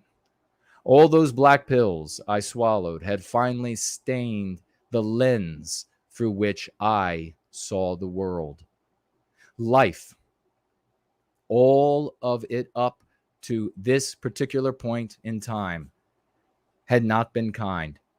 I grew up in a large city that might as well have been the heart of multiracialism, rife with anti-whiteism and all its preachers and sycophants, the propaganda arms of the regime, literally my next door neighbors. I've referred to it as a testing ground of things to come, once upon a time in jest, but now with solemnity. It was no surprise I ran from there as fast as I could and in complete desperation. I loaded a backpack with what little I could carry and walked out of that hellscape in search of greener pastures, hoping that maybe I could find a place wherein I actually belonged, where I wasn't a browbeaten, hated minority in the nation of my birth. Somewhere I could thrive. I hadn't found that place. Everywhere I go, it seems that the grass that was once so green has been scorched brown by the fires that are burning our civilization down. I understand now that that's because anti-whiteism is ubiquitous. It's everywhere, and there's nowhere one can go to truly escape it. You can imagine then my chagrin as I wandered, destitute and lost from place to place, wondering why there was simply nowhere that I felt I could call home. Through every crack and crevice, the tendrils of the anti-white narrative had crept in. Every place I went, I spent roughly the next decade as a penniless vagabond, roaming from town to town with nothing to my name and nothing to show for all of my efforts. I turned to drink. I turned to drugs. When the thrills ran out, the next town was always waiting, and every day the sun rose a little bleaker than before. Home, that idyllic concept which I sought for, that place I belonged, did not exist for me, and it seemed that I would never find it wherever I went. I eventually settled down at the bidding of an old friend, but it was in another hostile city, populated by people of an alien biospirit and anti-whites aplenty. I could feel the sting of their glares whenever I went out.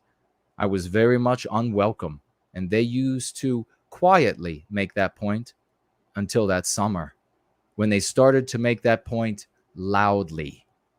I retreated then into myself. As I watched the carnage of anti-whiteism unfold online in real time one fateful summer evening, something inside me finally broke. All the meaningless suffering I had endured, the drug-induced haze, endless miles and physical exhaustion, and the elements, the hostile treatment by anti-whites, white and non-white alike, the physical and mental attacks, and the fear and the malaise couldn't be held back by apathy anymore. I simply could not go along to get along anymore.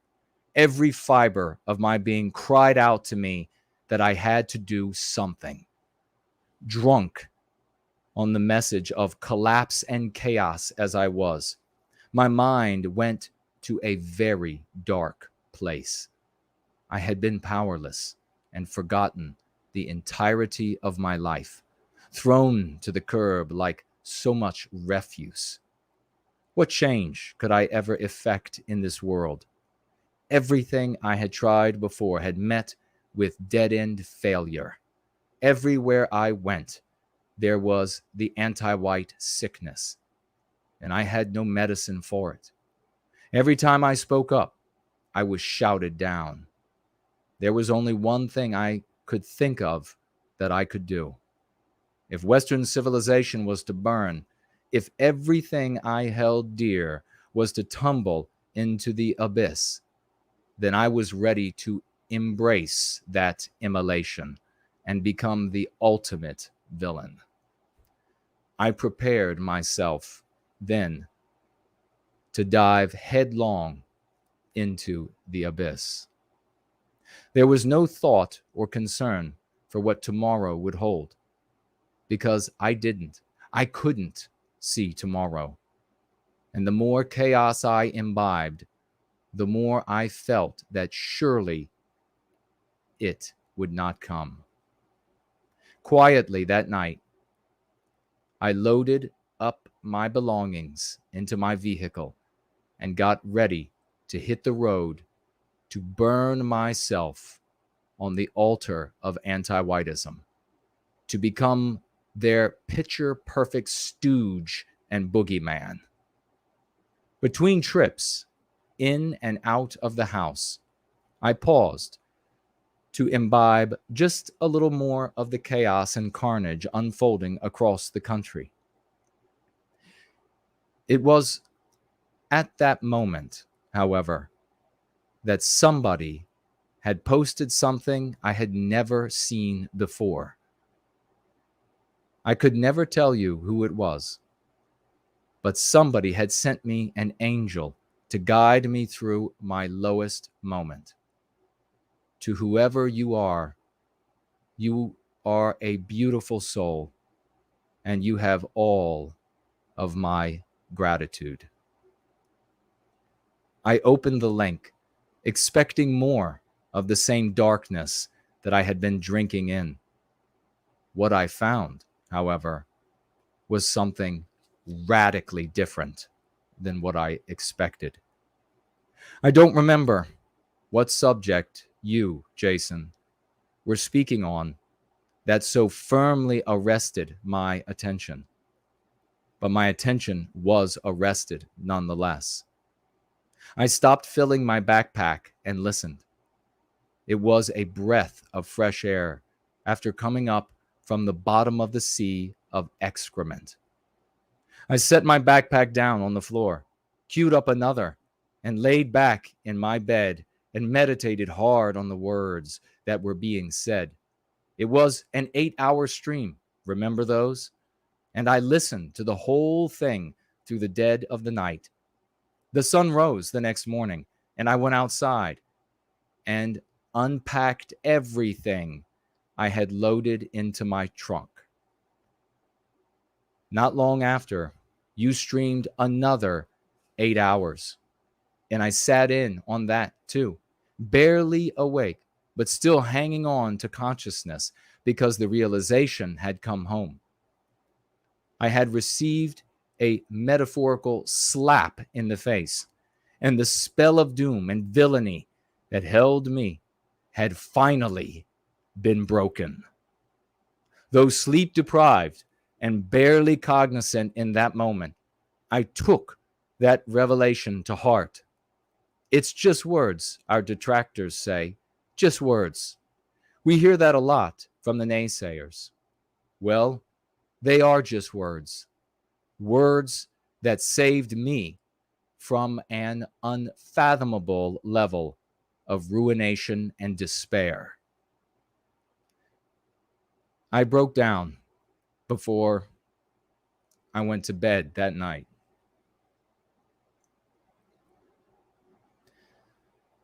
All the years of hardship and loss had never solicited a tear from my eye. Being hated and shunned and spat upon never moved me to tears.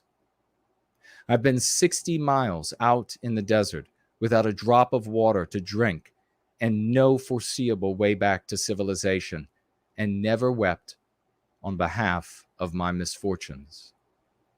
I've slept under highway bridges in hurricanes, seemingly without a care. I've found myself beaten bloody in seedy back alleys and never bemoaned my fate. Some Yahoo on a webcam, however, pops up on my screen, speaking truth to power, that we've been intentionally undermined and attacked and stripped of our dignity on the basis of our race, that all that misery I've endured was the product of a regime that reviles me, and I cry myself to sleep? It wasn't the endless pain or injury or injustice that I suffered that drew lamentation, but some guy telling me that I can spit out the poison I've imbibed and see all that I love still yet live. I made a promise to myself that night that if I can spare even one soul, even the tiniest fraction of the misery I've personally known and endured, then my life was well lived. Every lonely country mile I've ever walked was a step in the right direction, if it meant that I can protect someone else from a similar fate. And now, here we are, 1 year later. Life is still a far cry from perfect. Let's be real and admit life under anti-whiteism never will be. Now, however, there's direction for me to follow. I enjoy what modest comforts I have, which, when compared to how I lived before, are, to me, almost kingly accommodations. I'm no longer destitute. I work and make decent enough money. I even recently got published. I always wanted to be an author as a kid. Where before I shrank from the stares of hostile anti-whites, spoke in hushed tones, tread around topics, and tried to flee from the racially charged animosity directed against me. I project my biospiritual presence without shame or guilt and confront anti-whiteism everywhere it rears its head. I don't need to mention to you the extracurricular activities I've involved myself in within our sphere, or the victories that we have been having and continue to have day after day.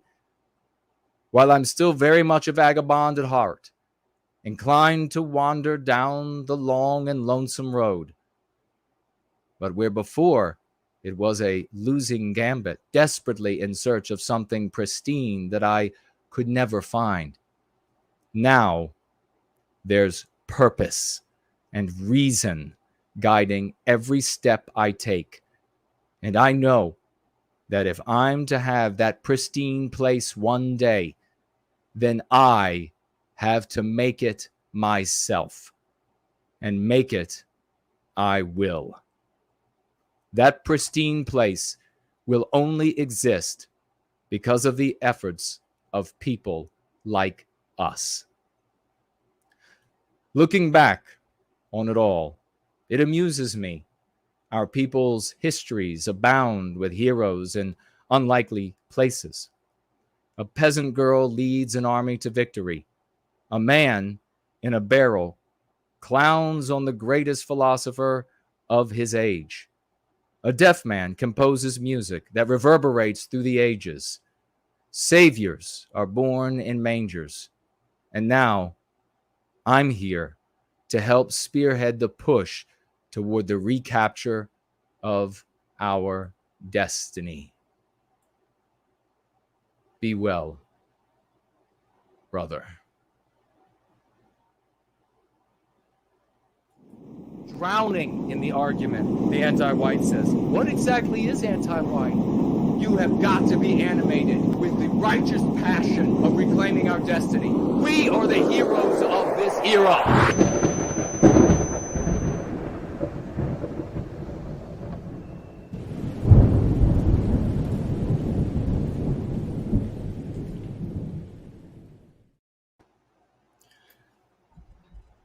That was very tough. That was very tough for me to read. That's only the second time I read it. The first time I broke down a couple times reading it. To have that effect in someone's life is monumental. And now this champion is having that effect in other people's lives with this curative contagion of going free.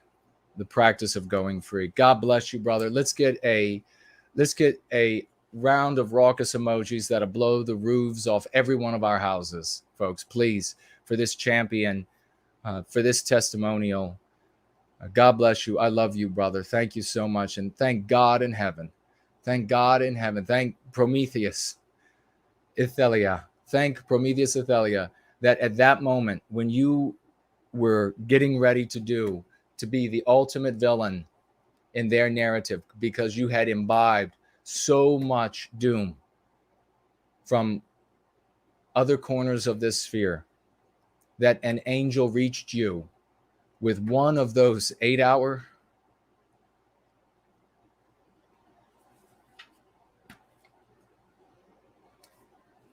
now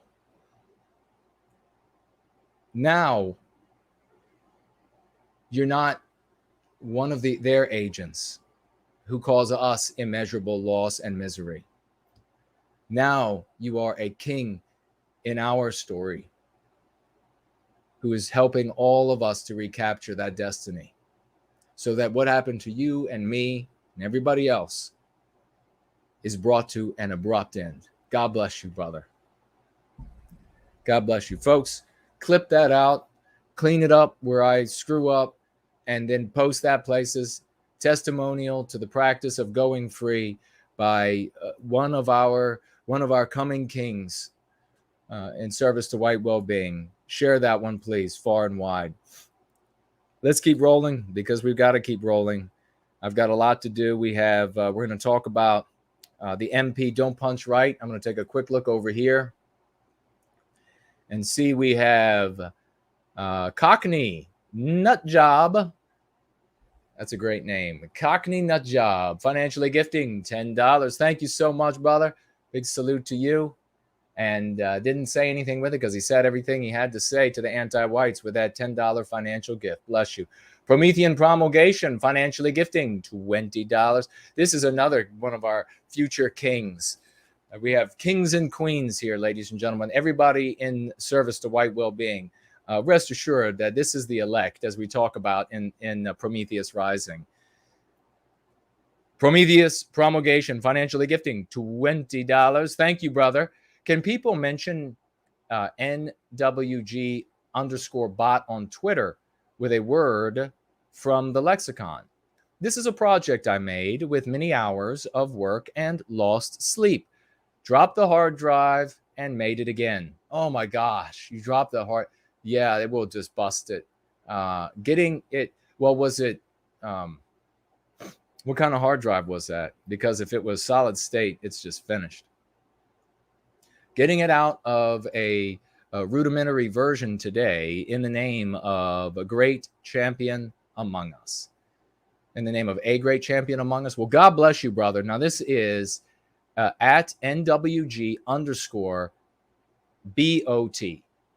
At NWG_BOT on Twitter.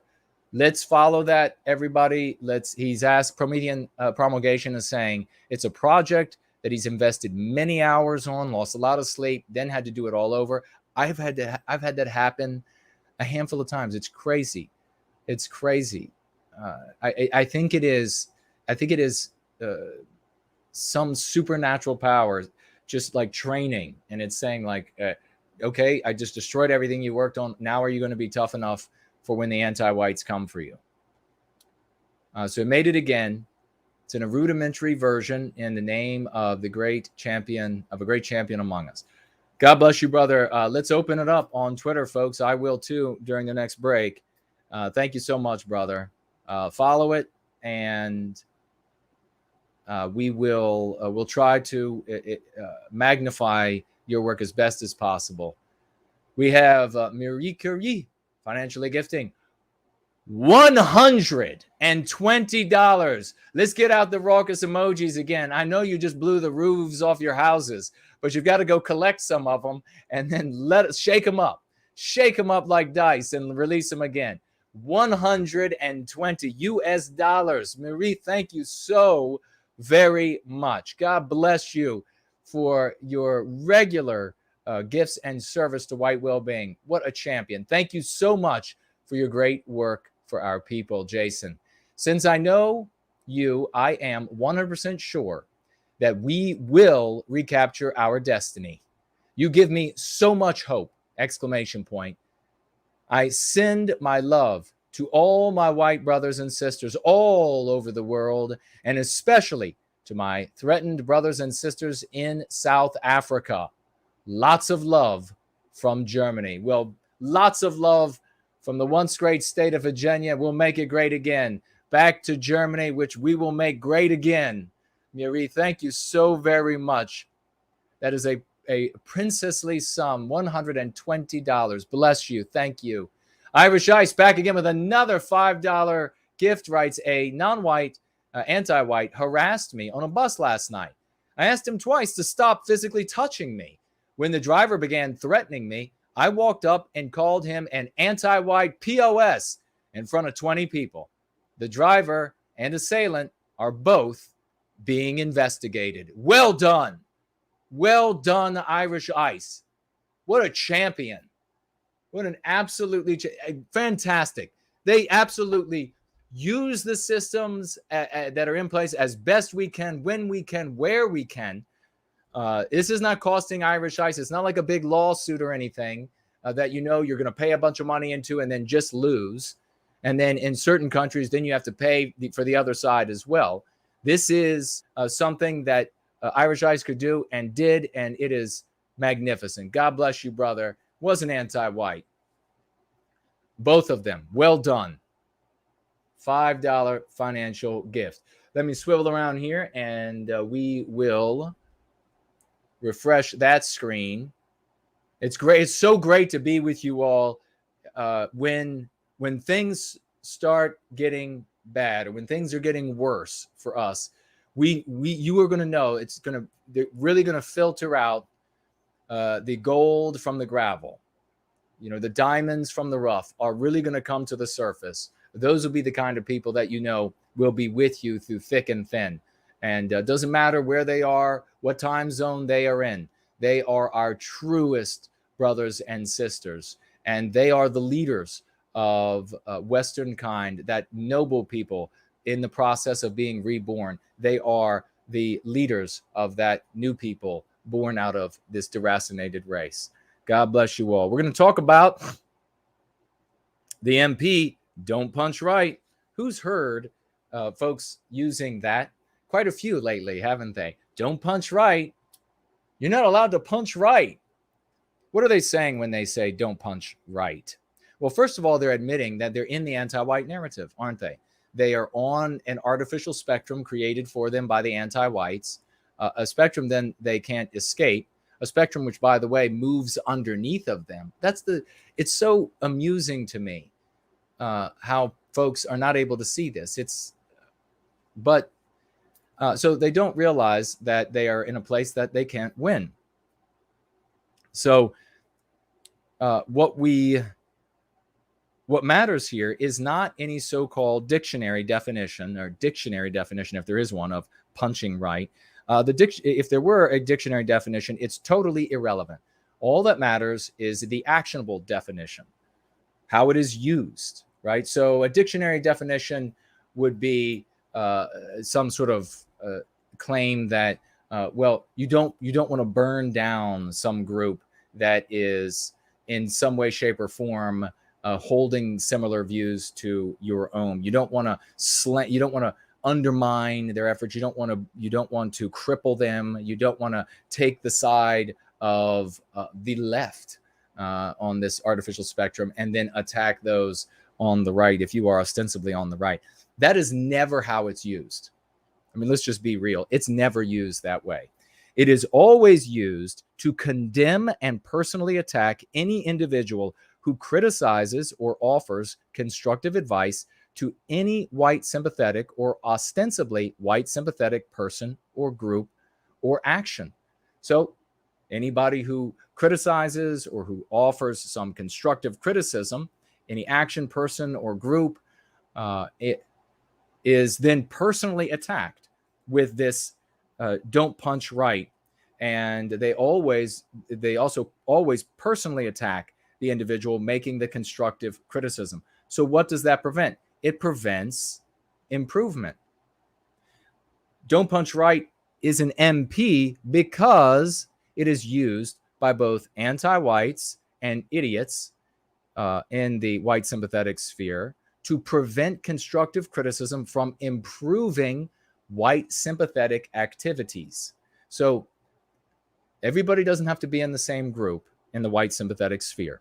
Everybody doesn't have to have the exact same beliefs. Everybody doesn't have to go free. But if I give criticism or some constructive thought or things that I've learned from history in the sphere to some other group, what they should do is maturely look at what they're doing and say, is there merit to that criticism? He seems to want us to be successful because he wants to recapture the destiny of Western kind. So are there merit to that? Are these things possibly true? Evaluate it and then make decisions based on it. That's not what they do. Instead, they'll say things like, don't punch right, and he's a puppy, and he's a fed, and anything else. Just endless slander that somehow this punching right is somehow being immoral. Giving constructive criticism, therefore, is immoral. Only an absolute turd of a person would be dumb enough to think that you can't give and receive constructive criticism. Or a person who is actively anti-white, whether they're pretending to be white sympathetic or just openly anti-white. So you're going to hear this don't punch right from people who are both of those things. The MC for don't punch right, that I use often that is very successful is I'm punching stupid. When somebody writes, don't punch right, I write back, I'm punching stupid. And that usually ends that conversation. You may add, only an anti-white would want to prevent us from using constructive criticism to improve our advocacy.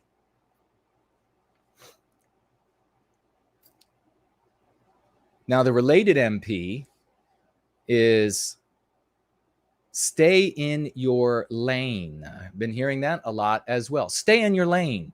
Stay in your lane. Again, I'm going to start off by saying any so-called dictionary definition of what stay in your lane means is totally irrelevant, because all that matters is the actionable definition. How is it used? When is it used? It's an MP as well, because it's used by both anti-whites and idiots in the white sympathetic sphere to prevent constructive criticism from improving white sympathetic advocacy. Again, it doesn't have to be, everybody doesn't have to have the exact same ideas. Everybody doesn't have to be under the exact same group title. But for God's sakes, I will make this very simple for the dumb ones who are going to be listening. And I will take it to an extreme so that you dummies can understand. If there is a white sympathetic group that decides, hey, a good thing to do will be to dress up like the nightmares of non-white children and to hold up effigies of non-white children and beat them or something, then shouldn't we all conclude, aren't we all smart enough? I mean, even you dum-dums out there, I mean, I get it that you're not all in the highest bracket of IQ, but aren't you smart enough to get that would be a stupid thing to do? It wouldn't be representative of who we are as white positive people in service to white well-being, because that wouldn't be true to our hearts. But it's also going to be dangerous for everybody out there, even those who are white negative, to do something dumb like that, because yes, it's going to end up redounding to harm us who are white positive, but also you all you dummies as well. So you should be smart enough to understand that, unless somebody has turned on the internet for you and you're just drooling in front of the screen. That might be happening, some of you. I mean, for God's sakes. The MC, the meme curative for this, MP, well, let me just back up. I want to say again, because there's more to the MP stay in your lane, a little bit more than there is to don't punch right. The statement is used to condemn and personally attack any individual who criticizes or offers constructive advice to any white sympathetic or ostensibly white sympathetic person or group or action. But it also is a personal insult to the person that it is directed at, or to the person to whom it is directed, as it is said to imply that it is wrong to constructively criticize and that the critic is ignorant or otherwise intellectually ill-equipped or unequipped to speak on the subject at hand. So there's also an insult right up front. Now, with the don't punch right, they follow that with insults, but this stay in your lane contains an insult, and then they follow it up with insults. So it's not a question of does this criticism have merit? Should we take a look at it like mature, sane people would do? People who actually mean good for Western kind. That's how they would receive constructive criticism. People maybe who don't care so much about our race and our dignity and our victimization, maybe it's 3rd, 5th, 10th on their list of things that are important to them. Maybe it's not present at all. They just attack the person who's giving the criticism, the constructive criticism. The MC that I have used successfully, the meme curative, is stay out of the gutter. They say stay in your lane, and I say stay out of the gutter. You may add, only an anti-white would want to prevent us from using constructive criticism to improve our advocacy. Let me take a quick look here at, did we have anything else that I wanted to share from there? No. We have announcements, and then, folks, if you would like to get on the phone with me briefly, we'll stick around for another 30 minutes. So, Baldor and anybody else who reach out to me on Signal, write me. I will call you back if you want to get on the phone for a brief call. And we would have had more time for calls today, much more time for calls today, if it hadn't been for the Afghani news. But I did have to speak to that. I'm going to come back with announcements, some announcements, and we're going to keep rolling. Exactly what people think, and this is extremely dangerous to our democracy.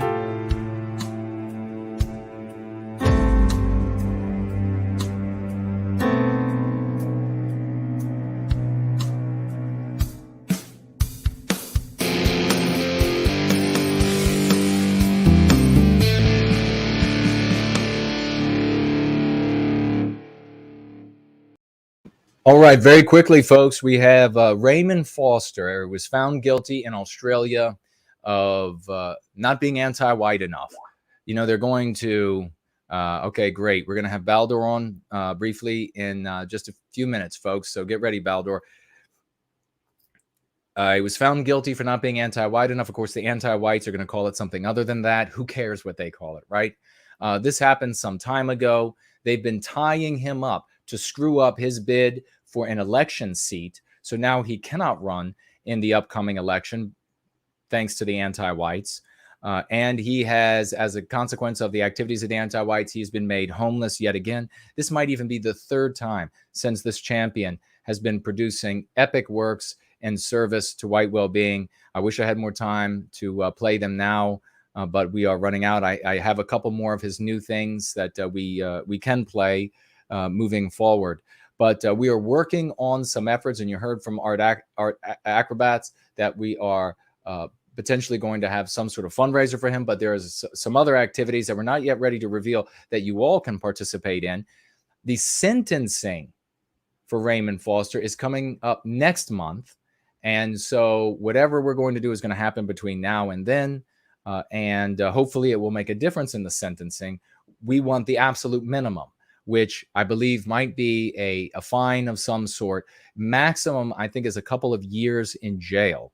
Of course, we want to prevent that for this great champion. We want to stand up for our brother, and we will be in touch with you here on what steps that we all can take to help our dear brother Raymond Foster down under. I mentioned earlier that the great Sloth sent me an email. I got it right before the beginning of the gathering. I didn't have time to pull it together and share it with you all, but it's chocked full of these white pills that he wanted to share with everybody. He's a great champion.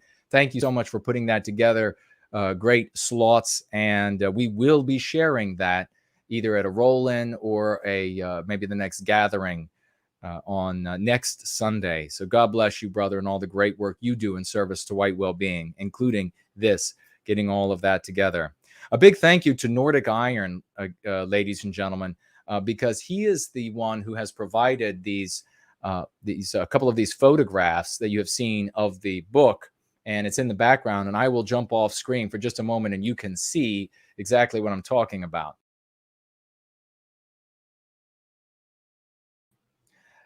That is from our great champion.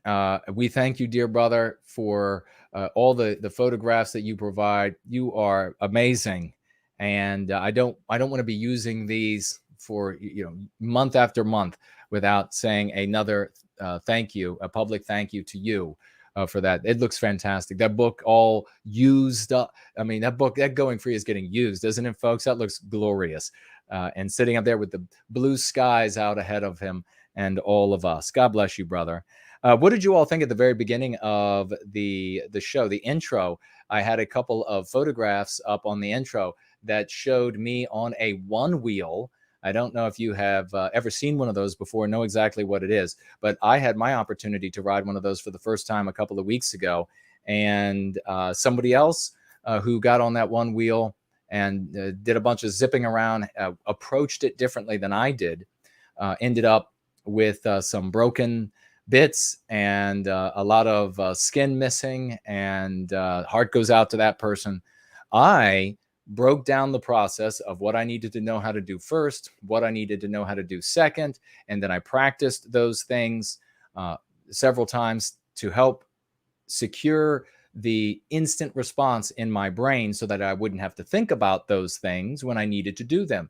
They were things that I knew I needed to have an immediate response to, or I would suffer the consequences. Once I did that, of course, I think some maybe thought that I was wasting time or being a little too careful or whatever, but it didn't take very long. And then I was able to zip around on that very dangerous device, and I ended up in the stitches with the. I ended up fine, nothing broken, and did not fall. No broken bits, no stitches, no skin missing. It was a heck of a lot of fun.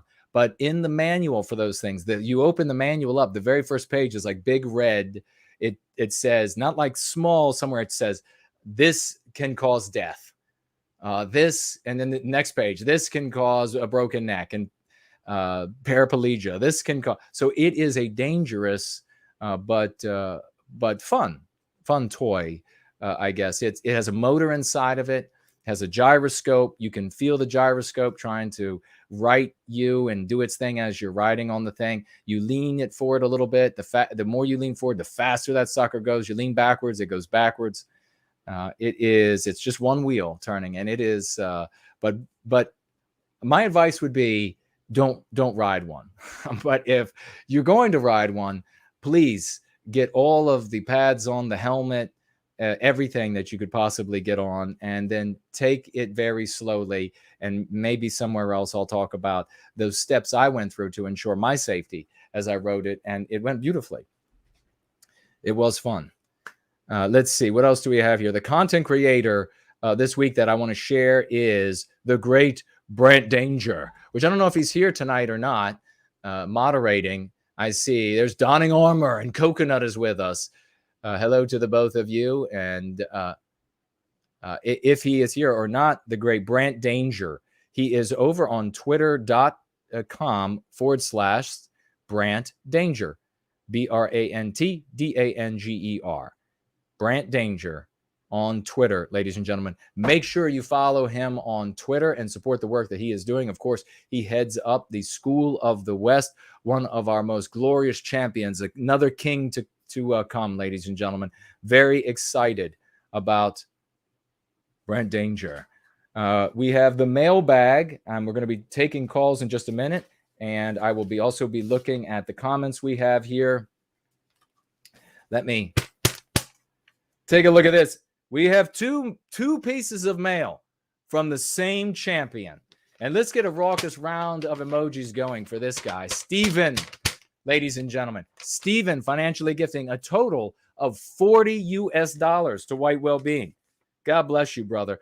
Whenever fate dealt with us cruelly, the spirit of determination within us grew stronger and stronger. We shall find our way. God bless you, brother. Thank you so very much for that. You are a true champion. And another one here from Stephen. Thank you, brother. We have Jason. I have become convinced that one person with a reasonable conviction can stir the apathetic masses. Many times in conversation, I am told that one person cannot address the situation. However, my effort is not to accomplish this single-handed, but to stir what I know rest in our people's hearts. Wearing a no white guilt shirt in appropriate areas and stickers can do wonders. God bless you, Stephen. What a champ. What a champ. 2 letters this guy sends. They come separately, and 2 financial gifts, $40. God bless you. You absolutely never, wise words from Stephen there, and you never know who you're going to reach with stickers or with a shirt on. Somebody reached Andrew Torba once. You never know who's going to end up seeing. Might be somebody whose life you save right there on the spot. Might be somebody who you get on a good path, and then they end up rearing a glorious family. because of it might be some decamillionaire who ends up seeing what you've posted. God bless you, brother, and I really appreciate it. We're going to take the phone call in just a moment as I refresh this and I read here from the great Slots. He writes, the only possible argument that we haven't caused the usage of anti-white. Now, this is from yesterday, because you now have these people who argued against me for so long saying, no, anti-white, no, it sounds dumb. It's not a real word. Anti-whiteism sounds dumb, not a real word. Cringy. I feel so cringy. Western kind, so cringy. These people. And of course, when somebody says that something is cringe, it means that they don't have an argument. It means they just want to go with their thing, but they don't have an argument to object to what you're saying. So it's really childish. The great Mr. V is second in line for a call, ladies and gentlemen.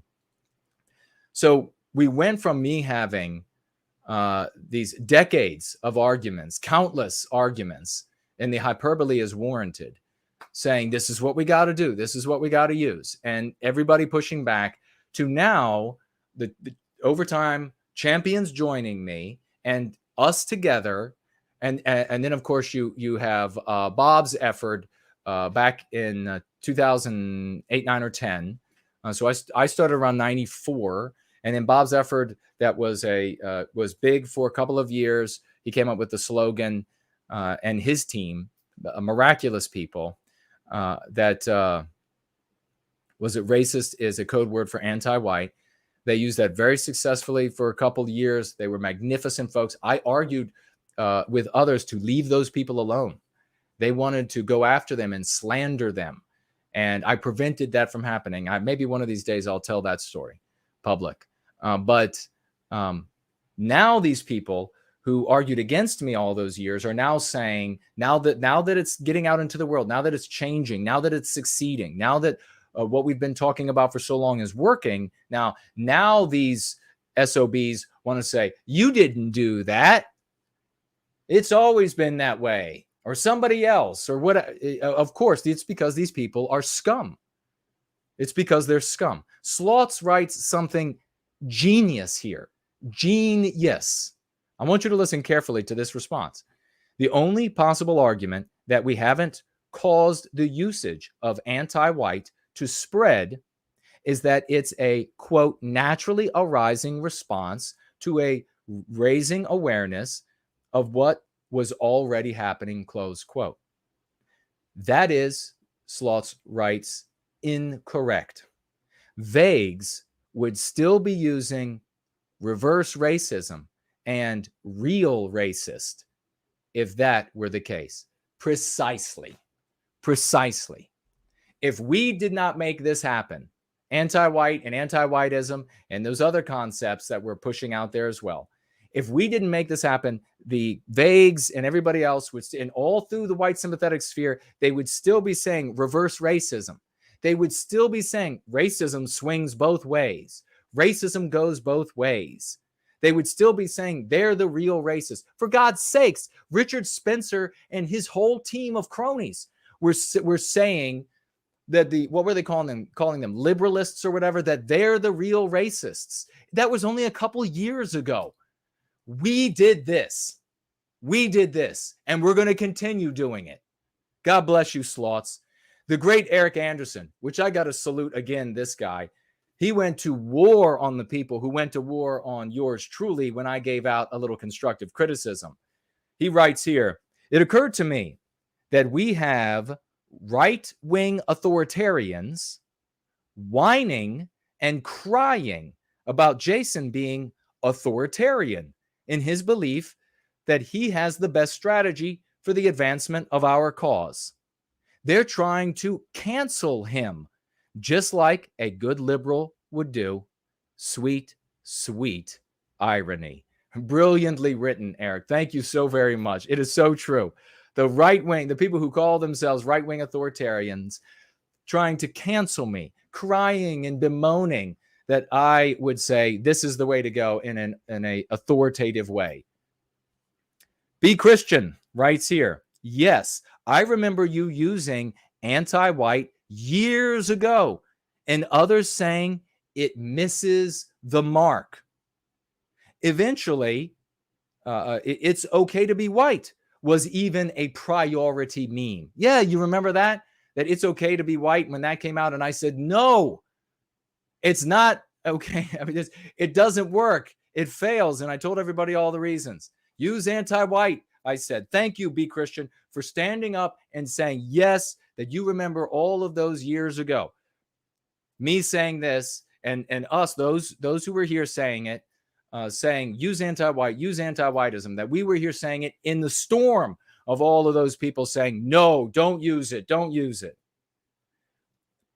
All of those people reaching out to slander me and to destroy the good work that we're doing for Western Kind, stopping somebody from becoming the ultimate villain in the anti-white narrative. The good work that we're doing, go back and listen to that again. Stopping somebody who was packing their vehicle to become the ultimate villain, a final immolation, and instead has helped to wake how many? Has helped to folks to how many to go free? Thousands already? And maybe hundreds of thousands by the time he gives his last breath, maybe millions, who knows? With the talent of the way he wrote, you'd want that to go up in smoke? All of these folks attacking me, and a gentle soul reached out, whom I haven't heard from in a long time. A gentle soul who came from a very ugly area where she had fallen because of anti-whiteism, where she was in the pornographic industry. Elect sent me simply this, just sending good vibes your way. And a little heart emoji, and a little thumbs up, and a little fire emoji in the face of all of the slander and attacks on me, on you, and the good work that we're doing. God bless you, Elect, and thank you so very much for coming away from that, for going free, for becoming a much better person. We love you, and stay on that path. We're here for you. And I really personally appreciate you reaching out to send that message to me. Buddy Duddy full, and then we're going to take the calls, ladies and gentlemen. And then in between the calls, we will take a look at your comments, and then we're wrapping up tonight because I got to get back to work. The great Buddy Duddyful writes here brilliantly. Today I came out as a white positive on my Facebook page.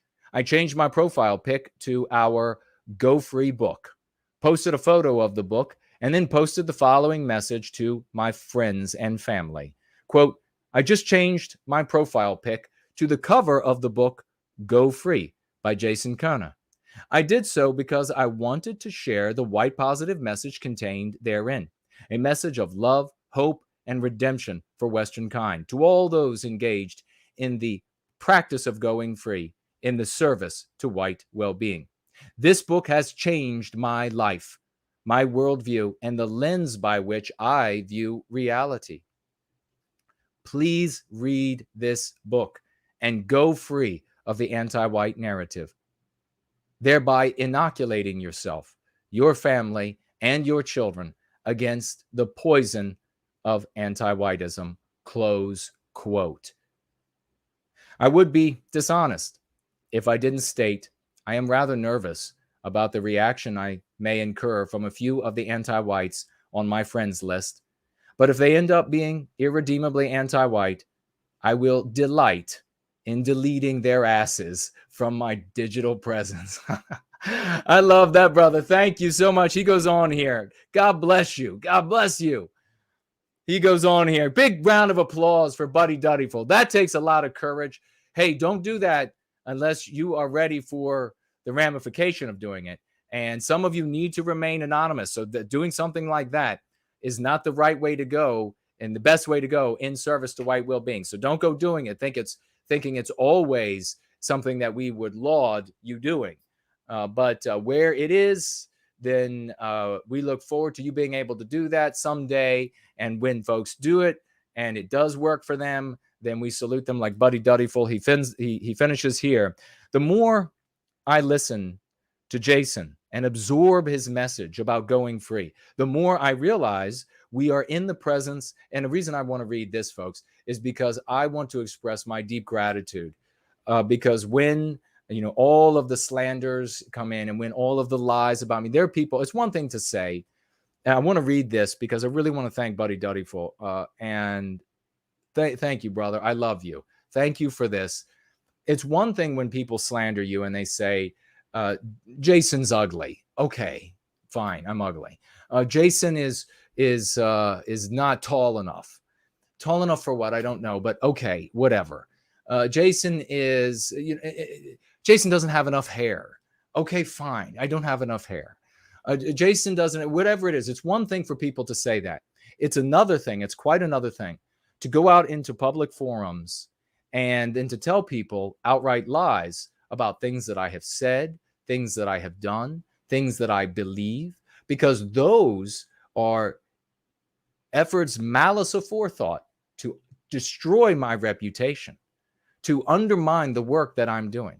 So, for example, we were talking about pro-white earlier. Somebody had actually written in a forum to a bunch of other folks who responded with, oh my God, I didn't know that he believed that, because they're betting on, when somebody tells lies like this, they're betting on the folks not going and finding out for themselves.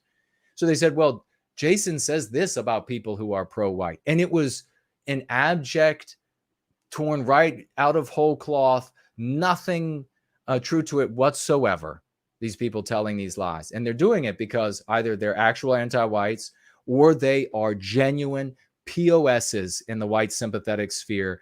And they deserve lots of tickles, lots of tickling. And I would just love, I got to tell you how much I would love to get a hold, because of the work I'm doing.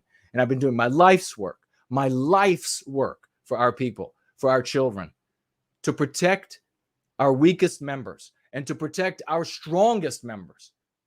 I'm doing this. And you out there wanting to misrepresent me for the outright lie about me and the things I say and believe. You who do things like that, I would love to get a hold of you, to tickle the living shit out of you. And trust me, I am really, really good at tickling the shit out of people. I got really good at it over the years. So hide behind you're not gonna, I don't burn up with anger for you when you lie about me. So I laugh at you. You're not gonna like say these things and then have me walking around melancholic and fits of rage over you misrepresenting me. I expect losers and cowards to do that from their mother's basements, and you'll never come out into the world. You'll never show your face. You'll never show your name. You'll never show up someplace that I am to, you say things to destroy a man's reputation. Them's fighting words, we say down south. So you'll never show up someplace. We know you won't. We know, because you're a coward. You'll talk big from wherever you are, and then you won't show up. But I wanted to read this, and we're going to get to our great champion here next. Baldor from Buddy Duddyful. He writes, the more I listen to Jason and absorb his message about going free, the more I realize we are in the presence of a great man, a real visionary and innovator who carries a particularly heavy burden in that he is so far ahead of everyone else. He shines the light for us to follow. The greatest statue for when we recapture our destiny is to be built for Jason Kerner of No White Guilt. I envision a huge statue to Jason right in the center of the monument for all the victims of anti-whiteism. That part right there, buddy. Thank you so much for everything you said there. God bless you. And everybody, I'm going to repeat, everybody who knows me good knows this about me. Whenever somebody gives me a compliment, whenever somebody says something wonderful about me, I don't become complacent. I don't become smug. I've never lived a day like that in my life. I don't even know what that would be like. I see a compliment as something that I have to earn again and again and again. So when he says these most kind things to me, I say to myself, I've got to be a great man. I've got to live life as a great man. I've got to live life as a great visionary. I've got to live life as an innovator, and I have to earn it day after day after day after day if that's what I truly am. God bless you for saying those things, and God bless you for motivating me even more. But the thing that struck my heart the most was where he said about a statue for me being amid a monument of all the victims of anti-whiteism. That would be something that would truly please my heart. God bless you, brother, for those good words. I love you. Let's get on to the calls. Baldur, here it comes, brother. The phone will be ringing.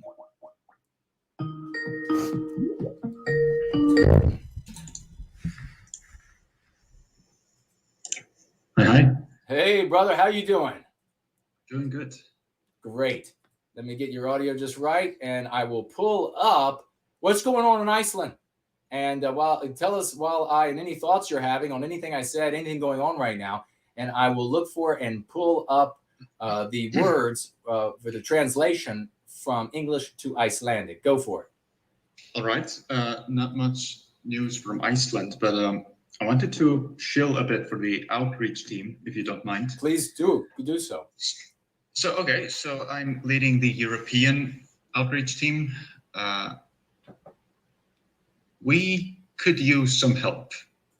Okay. I'm not expecting folks to spend many hours per week. Half an hour per week would honestly make a difference. I'm not kidding. Half an hour per week. And, we are making a difference. Outlets in the US are now using hate hoax and Whoa! Party. That is awesome. Yes. And I heard a rumor that Tucker Carlson said uniparty, but I haven't confirmed it. Wow. Folks. But I mean, we are making a difference. So please sign up. White Wellbeing Outreach Team at protonmail.com. Did you hear that, folks? White Wellbeing Outreach Team at protonmail.com. Get involved. 30 minutes a week. How can you not spare 30 minutes a week? Baldur is saying they need help in the European division of the outreach team. Make it happen. Join it. Make a difference in the world. These things are actually getting into the dialogue. And the soup in which all of the conversation has to take place, that will be where our brothers and sisters show up. They find the tools that work and then use the tools that work. Baldur is 100% right. Back to you. Yeah, so done shilling for today. Okay, let me get this. I think this is bang. Is that where we are? Hold on.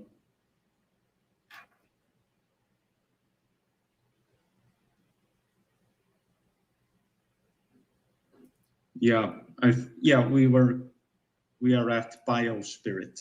Yes. So 3 more today, and listen closely, folks, because Baldur is a real champion here, and he's done this. He's translated from English to Icelandic, and you have got to hear these words. I swear to you, if there are gods in the universe, I think they probably speak in Icelandic. I mean, this is wild. So let's hear. We're going to do 3 more: biospirit, biospiritual disharmony, and biospiritual expression. The floor is yours, brother. Okay, so biospirit is lífmóðir. That's the first one. Say that one more time. Lífmóðir. So and then I can see a / and then something written after that. Yeah, that's another one. Lífandi. Now, that was the first one I came up with. It's problematic because it sounds like levandi, which means living, or living. So I had to come up with an alternative. And lífmóðir, I have tested it on people. Unfortunately, they do not get it immediately, but they ask, like, what did you say? And I repeat it. Yes. Livmoder. And they might want more explanation, and I simply just say it's what makes us who we are, what we are. And they kind of nod like, okay. So they Nice. I'm not sure if it's the word itself or the concept. Maybe because in Iceland, one of the worst MPs is that we are all the same. Right. You have, in homogeneous places, this MP seems to harm our people the most. Yes. One said. of the most. And so different biospirits is very uncomfortable for the Vakes. Right. Well, I'm going to do some more thinking on that one and see if I can come up with some tips for you. But let's jump on to the next. Biospiritual disharmony. Yeah, that's Livmoðs ósamhljómur. Wow. Okay. Nice and slow. Say that again for us, brother. That is fantastic. Livmoðs ósamhljómur. Biospiritual disharmony. So have you tried that one out on people? No, unfortunately, I haven't. Okay. See, that's not this one and not the next. Not the next. Okay. That's really powerful because the disharmony of biospirits is what we see throughout history. That's why these multiracial, these polyglot places, they end up in this hostility, this cultural arms race. So fantastic. That was biospiritual disharmony. Now we have biospiritual expression. And that's really important because of this is in aggregate Western culture. It's the thing that we are that is seen in the world around us most clearly. And that is that all people who are Westmen create Western civilization. So let's biospiritual expression, brother. Yeah. Livmoðs tjáning. Livmoðs tjáning. I tried Very that good. one. So that was pretty good. Okay, good. I got to be careful. I don't want to bite my tongue off. It's newly released from the bottom of my mouth, just 2 years ago now. So it still wants to wander out of my mouth at times. But okay, so that's and you haven't tried that one out. But when it comes to the translation, Wait, actually, I have. Oh, you did try that one out. Yes, yeah, tjáningin, yes, absolutely. And how was that received? It depends.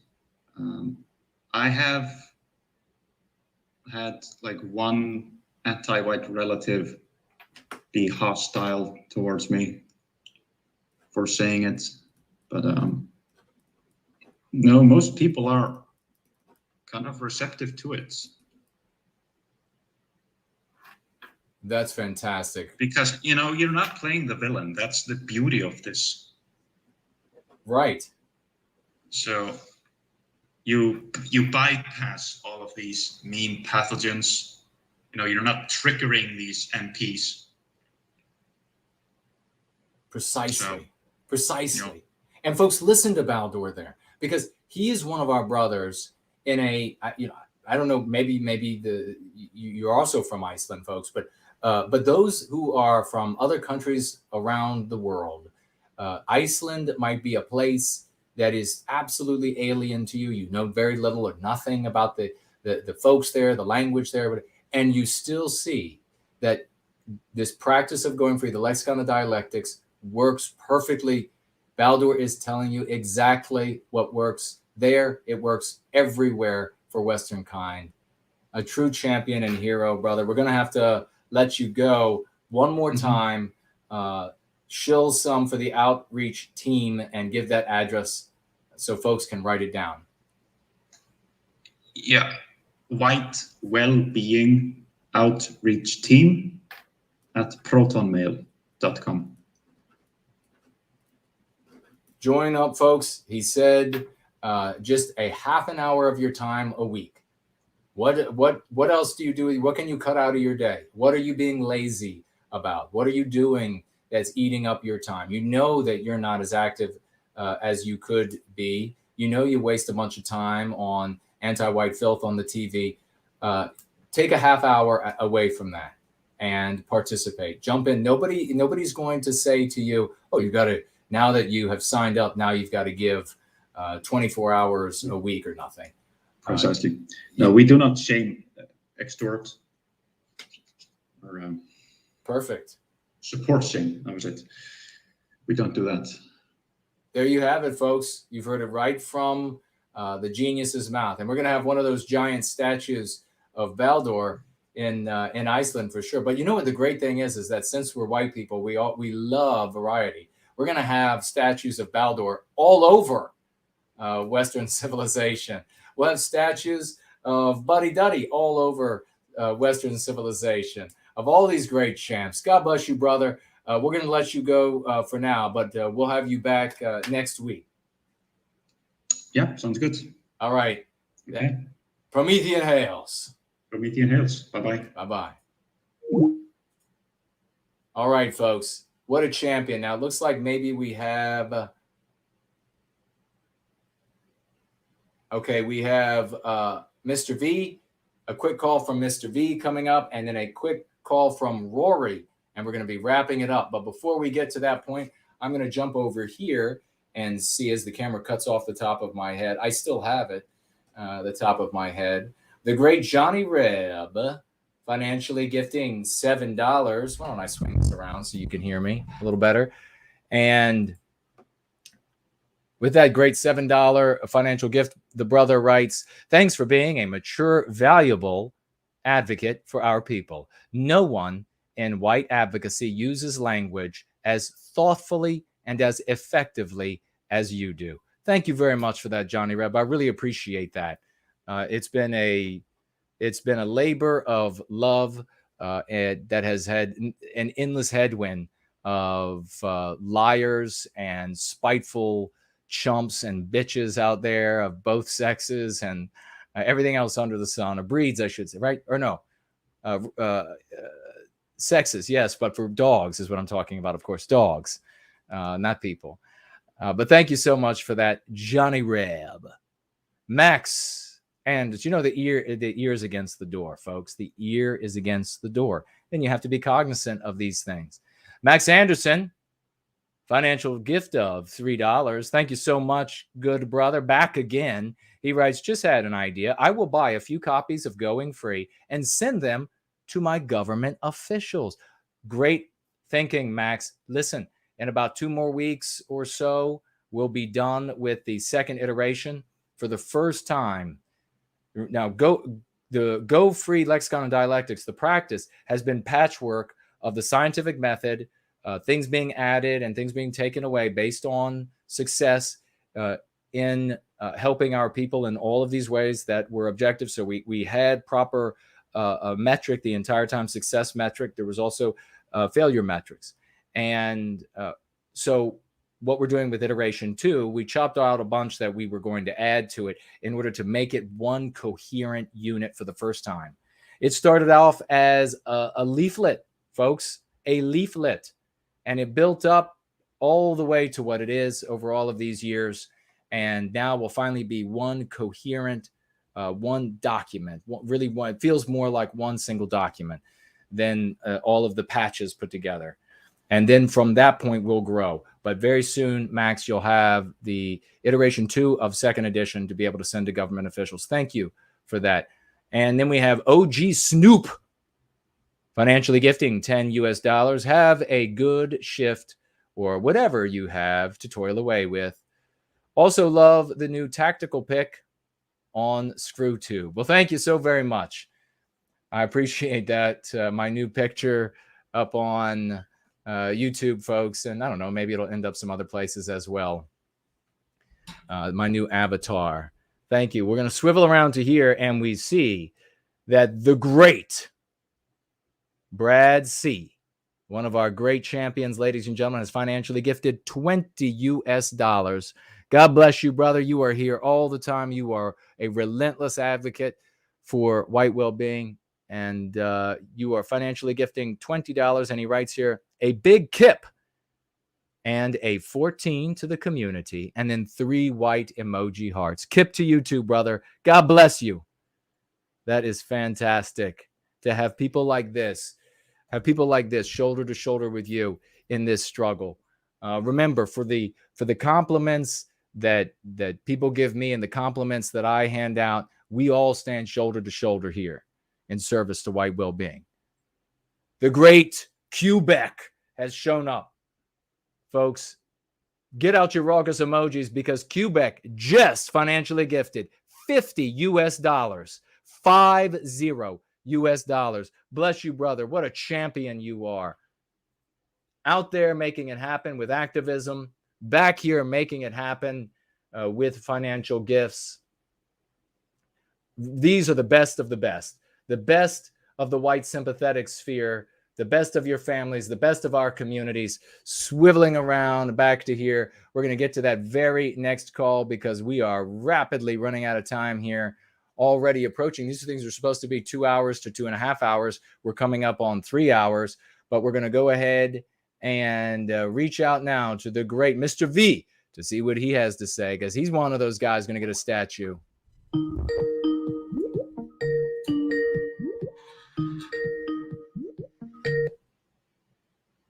Hello, brother. Hey, man, how you doing? I'm doing great. How are you, sir? I'm ecstatic. I am ecstatic with how much success we're having. It never stops, and they can never deny it, and it's just going to keep going, and it's been going for years, and they don't understand it, and they know nothing about it, but all of a sudden, I love how the main thing that I love is before, what's going free? I don't know about that. Who's this No White Guilt guy? I don't know anything about him. But now all of a sudden they're all expert on it, right? Now they know all about it suddenly. Yeah, exactly. Yep, they know all about the success that it's having, and regrettably, not talking about us. They're not. In fact, if anything, if they talk about all the great work that we're doing, most of them, it's to say, oh, they didn't do anything. It's always been. It was somebody else said that one time, 25 years ago or whatever. Well, good for them. But yeah, it's just jealous people. They're midget wits and midget sticks. Well, what's on your mind, brother? What do you want to share? Well, very quickly, brother. I made that image months ago because, back then it was a thing too, with the white sympathetic sphere, but it's being sent to you right now. It's just a Lord of the Rings meme with the worm tongue character. I think that one perfectly describes what's been going on. Okay. Then I'll download this and we'll see if we can get it up while we're together. But go ahead. The floor is yours. Well, recently, brother, I sent you an updated version of the interview timestamps. I don't know if you downloaded those. Oh, I haven't yet, but I see that. Are these the ones I will be able to put up on the website? No, those I'm still working on. I'll have them done by tonight. These are the updated interview timestamps, and then the selected file. By the way, these are not new. These are updates. I made it clearer. I went through it again. I wrote a few things. The selected interview and video timestamps, that one is for you, brother. So if you don't mind, it's a very short file. So if you don't mind downloading that one and opening that up, just so I can show you something quick. Okay. Did you say the second one you sent me? Yes. That one is specifically for you, brother. I chose those in case you want to make a video about Saad or a reply. And those are selected specifically because I think those are the best. Those are where you have the most opportunity to respond and to show that, you actually know what you're talking about when it comes to meme pathogens and inoculation from thought diseases, etc. Right. One more. But when you open, go ahead. Oh, I was just gonna say, when you open that one, there's quite a few. You don't have to do them all. Those are just ones that I recommend you check out. But the first one, the one that's titled "Pathogens of Wokeness Are Destroying the West," that's the title that Saad made for an interview that he was part of on a Canadian show. That's the one I recommend you respond to. There are two specific timestamps there. They're very short, and they're both parts where the interviewer asks Saad a question, and Saad can't give an accurate answer. One is where the interviewer asks, who wrote this playbook? And the other is where the interviewer asks, what about the race card? So you listen to Saad's response and go and give yours. That is actually the correct answer, because Saad doesn't give a correct answer. Of course, he just gives misdirection, and he can't answer who wrote this playbook because it's an anti-white playbook that he's playing by, and he can't answer about the race card either. He just gives a non-response to that.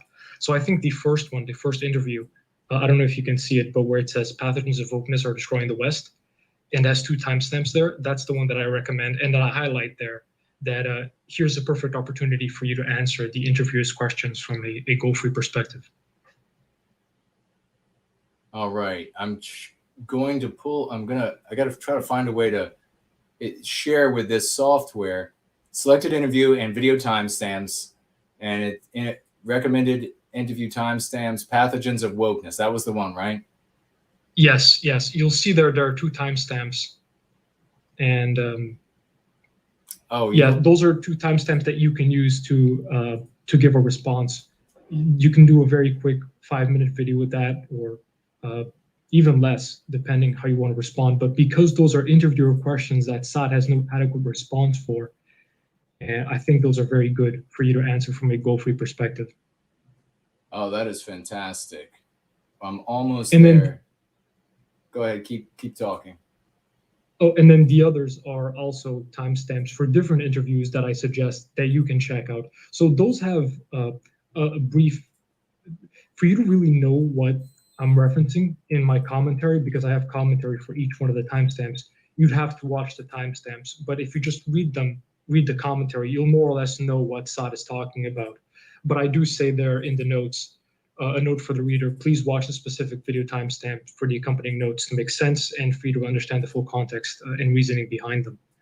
So when we share these with people, I do recommend that they watch the timestamps first so they can decide which one they want to respond to. But there's a few interviews there and also videos that you can use. It's basically timestamps and videos, and you can choose whichever one you think would be more appropriate. But for the selected interview file, that one is specifically for you, brother. And I recommend the first one, the Pathogens of Wokeness interview, and those specific timestamps. So you just have to go, they're very, very short. If you want to give those a listen and decide if you want to do a video about that, that's totally up to you, brother. I do want to make videos about this. I mean, all the work for it is done essentially. I just have to figure out a few things regarding video and audio editing. But I'm hoping with this, we'll be able to make a lot of videos and put out a lot of content out there. That is fantastic. So these I have up on the screen now. Essentially what I had to do for the software was create a screen capture of the first 2. And I don't know if you can see that or not, but these are the first 2. Could you just briefly go back over what you said about these first 2 here and what Saad was saying and what the interviewer was asking? So for this one, it's an interview in a Canadian show, and the interviewer is asking who wrote this playbook, right? When they're talking about all of these idea pathogens, all the stuff going on with the race, etc. The interviewer is confused. He's a white man, from what I can tell, he's a white man. And Saad doesn't really, he doesn't know how to answer it. He gives just, he's kind of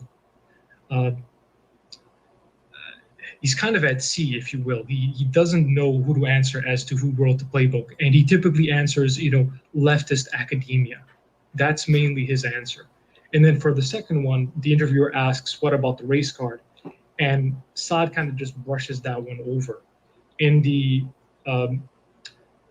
interviewer, he doesn't really know how to respond to that. He's a white man who's racially unconscious. So Saad brushes that one over, and the interviewer kind of reveals that, like most fakes, he doesn't know how to combat anti-whiteism.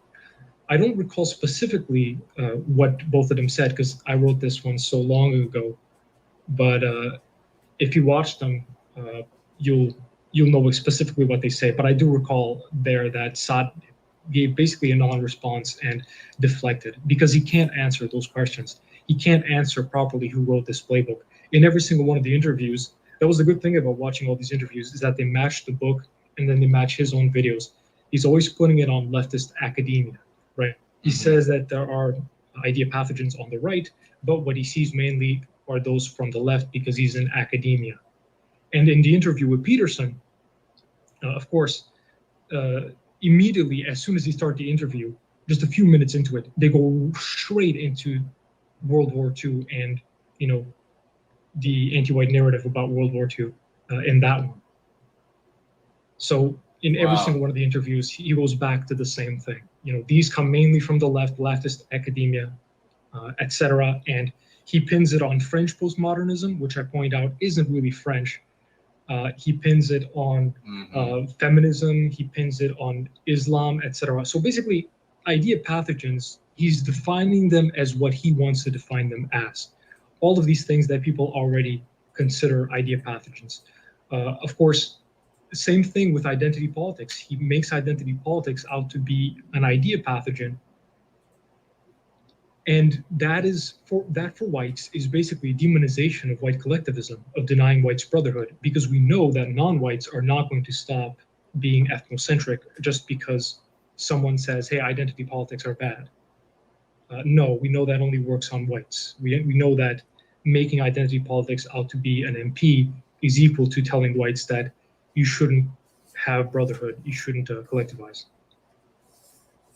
Brilliantly stated, brother. You have absolutely eviscerated, you continue to eviscerate this anti-white villain, Gad Saad, who is beyond hypocritical, has zero character whatsoever. He is a vicious, lying SOB, and Mr. V is a true champion, taking this guy on, because this is no small threat.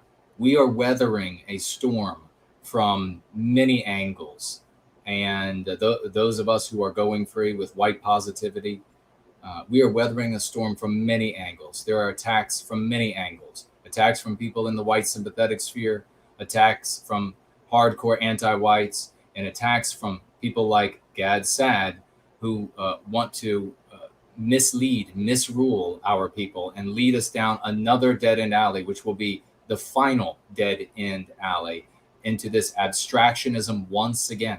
So this guy coming after us is a big thing. And what Mr. V is doing is truly glorious, stepping in at the moment, the final moment when Gad Saad and his community could be driving a spear through the heart of the work that we are doing. And Mr. V is uncovering all of this with his time, with his brilliance, with his courage, and we are deeply grateful for that. And we're going to have, again, folks, we're going to say again, we're going to be making videos, and we're going to be, I've already spoken with the website geniuses, and we are going to have a spot on the website, no problem whatsoever. They have assured me for all of this material, and we will be able to direct people there, and we will come back. This is not a small thing. I say again, folks, the anti-whites have destroyed our people largely because they've been able to take our instinct, our biospirit of self-preservation, and also an aspect of our instinct, which is to reach for things beyond selfishness, beyond ourselves, for the title of legitimacy, so that we could have fairness for all. And they have taken that predilection, perhaps, and they have used it against us. And they've taken abstractions and turning them into more important than the source of the abstraction, ourselves. They have killed our bodies, our countries, our people again and again on the altar of our abstractions. That is what Gad Saad is out there doing with his minions of anti-whites. And Mr. V is the Sad Slayer. And we are so grateful, brother, to have you doing this work. I cannot wait that this continues to come together.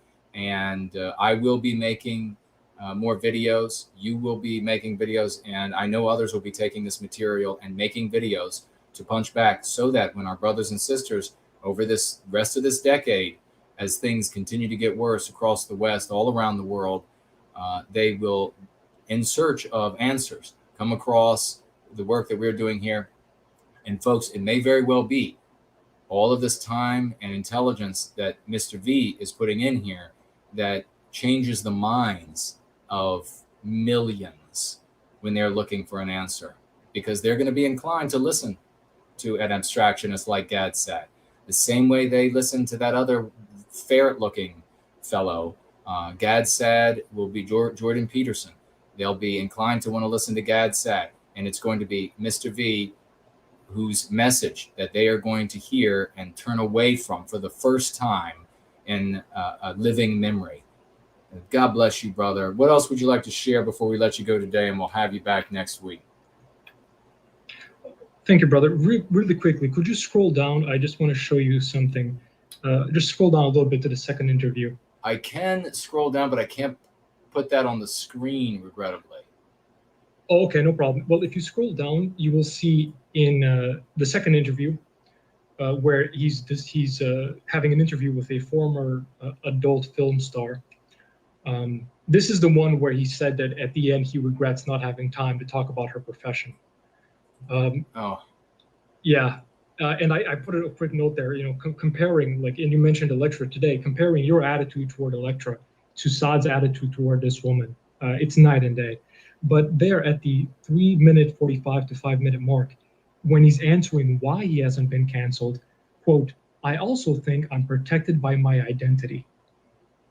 And he admits it, regrettably, that he doesn't want it to be, but he admits that he is protected by his identity.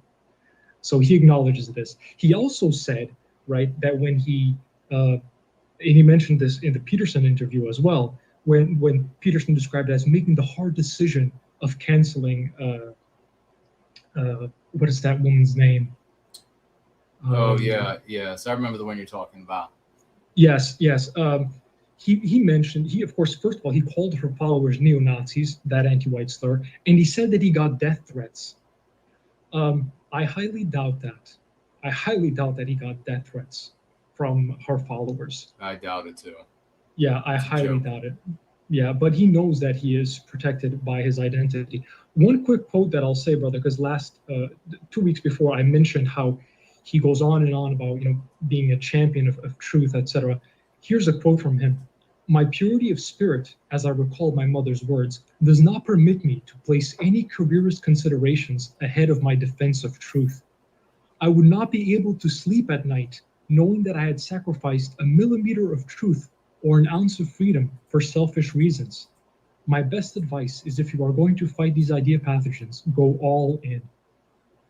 So when I said that he talks about not being able to sleep at night if he sacrifices even a bit of truth, I'm not just playing that up. He literally says it. I've got all the quotes. Oh my God. Yeah, and then I put a quick note here. Is slandering an author whose work existed prior to yours and could interfere with your career and reputation as an innovative parasitologist of the mind, which is what he calls himself, a careerist consideration? Of course it is. It is a careerist consideration. He knows what he's doing. Yep, you're absolutely right. My God. You are nailing this dirtbag to the wall. This is fantastic. We're gonna have to have you on for much longer, especially once you have all of this together and cleaned up. But we love you, brother. Any final thoughts today? Gosh, what a champ you are. Yeah, those. By the way, you already have them, brother. The quote that I just read to you. It's on the file that says quotations to accompany Saad's slander.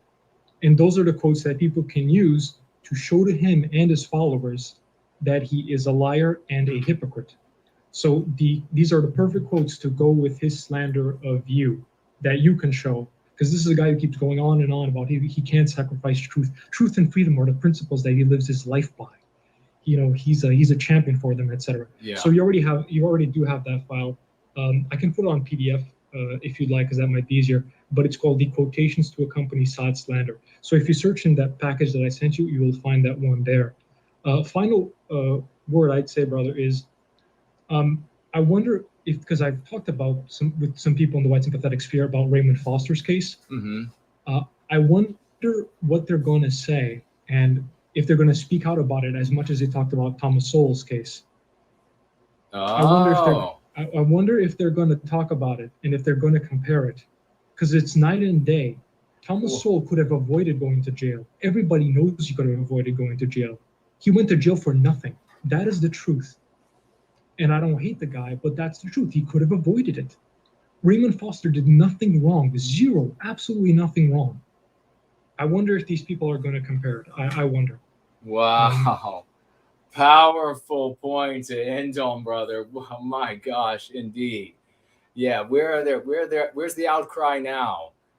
They rage and fume over this guy sucker punching somebody and getting in trouble, and are silent on Raymond Foster. That's all you need to know, isn't it? About all of these others. That is all you need to know. God bless you, Mr. V, ladies and gentlemen. Promethean Hales. Promethean Hales, brother. Take care. Bye-bye. Bye-bye. Wow. What a great point that was. And we're going to take one more call here in just a minute.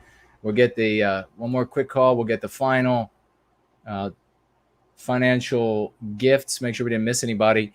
And what a powerful truth that was. Mr. V is a smart person, isn't he? We have the best. He is a smart person. We have over here the great I Love Jesus Christ coming in with a $10 financial gift. Thank you so much, sweet sister. Thank you for being here. And she says, for white well-being. God bless you. Thank you so very much. She's here all the time, folks. An amazing person. And that's one of the things we need to, we realize in our white positive going free environment is that there are people who are Christians, there are people who are atheists, there are people who are pagans of various sorts. Everybody is welcomed and encouraged to go free. We love everyone who goes free. And this won't interfere with anything you're doing in any other group. In fact, everybody has told me that they become stronger in what they do in their church and their faith. So God bless you. I love Jesus Christ. $10 financial gift to white well-being. So many champions here. Anglo-Saxon, I see we're getting ready. The great like comedies. The great Raymond Foster, the actual man we're talking about, is here. Great to see you, brother. And we hope that you're doing well. Sabata is here, and we are working on ways that we might be able to help you in your situation. What a comparison. Great Nancy Drew is here. What a comparison. All of these people, all across, think of all the different groups. I'm not going to name them, but think of all the personalities and the different groups who endlessly lauded this guy for sucker punching a non-white security guard and said how and by the way, when this guy talks, if you ever heard him speak, I mean, he is the personification of the villain walking right out of the movie. Nothing but racial epithets, slandering, total focus on other hatred of other groups of mankind. And then in a video, sucker punches a non-white security guard. And all of these people, you know who they are. What do you think about them now? They couldn't say enough about this guy and what a hero he was. And they are silent on what's happening to Raymond Foster, who's been out there. Who knows how many people Raymond Foster in Australia has awakened by going out there with all of the no white guilt videos he's made and signs he's posted and leaflets he's put out there and people he's taught. You know that Raymond Foster, whatever number of people that he has helped, either just empowering them with the lexicon and dialectics and no more, or actually getting them to come over to the practice of going free, you know, whatever number that number is, it is infinitely higher than the number that this other guy could have brought to anything good, because he didn't bring anybody to anything good. What he did do is made those who care about white sympathies in some way or another look like the monsters in the movies. That's what he did. Really quickly, and then we're going to call Rory and wrap it up. We got Roy Danton. Brother, could you please check my DM on Telegram after the stream? I sure will. Our dear brother Fulnul is missing a wrench on D Live, and I also asked you another question. Fulnul, could you? Oh, there you are, right there. And how do I do it? Fulnul, set as moderator. Does that change things, Fulnul? And took care of that. Jonas, the Czech news are currently also all about Afghanistan. The main topic is helping the Afghan translators that work with the Czech army. In 2008 to 2018, Czechia has lost 14 soldiers in that war. Every single one of those lives are important. Even some Czech media reported the U.S. Census obviously copying the anti-white language. Yes, from the Anglophone press. And shares a link. Roy, related to the MP. Was that what we talked about earlier? Yes. Okay. In addition to that, you can legitimately be neutral on an issue and politely refuse to be, quote, pro something, which will give the anti-white an easy excuse against the pro-W thing. Well, that's right. If you're pro and then the word white, what he's saying there is then they're going to just corner you on that meaning something very different than you believe it to mean. And then somebody's writing about men, Flamenwaffer, about brown-eyed men dating women with something other than brown eyes. We've spoken about this before. The thing that distinguishes Western kind from the world is our biospirit, not our different hair or eye color or slightly different hues in our skin. But having said that, you are free to choose your partner and with whom you would like to produce children. And those children will then, based on that decision, look more or less like you. And when we recapture our destiny, each and every one of our countries will be more an example of what they were at any point in history, because we will encourage those things. We as Western kind love variety, and the recapture of our destiny presupposes that folks would want that variety, that we would want these different expressions and these different hues of Western civilization to be as varied and as vivid as we can possibly make them. With that said, we call Rory to share with us a call regarding DNA. And then we're going to be checking out of here, folks.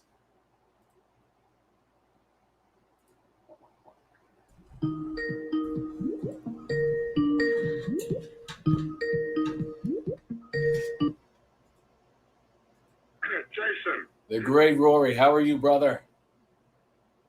I'm fine. Thank you, Jason. Following on from what you were just saying,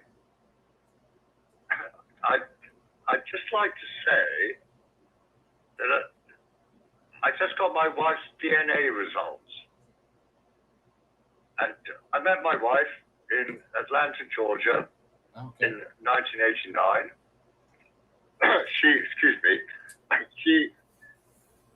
She told me she was Irish, and in fact, she certainly is. Okay. But it was very interesting to find out her exact results after 30 years, because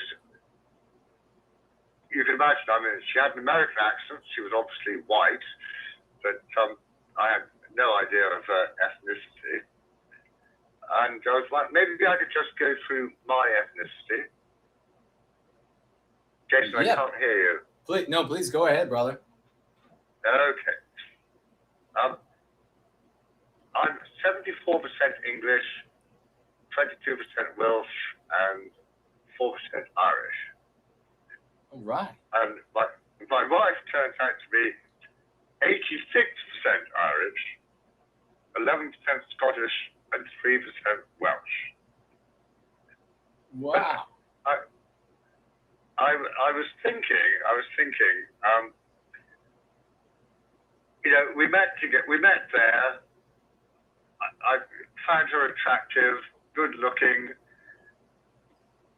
and we went dancing in the Marriott Hotel late at night, and I loved the smell of her.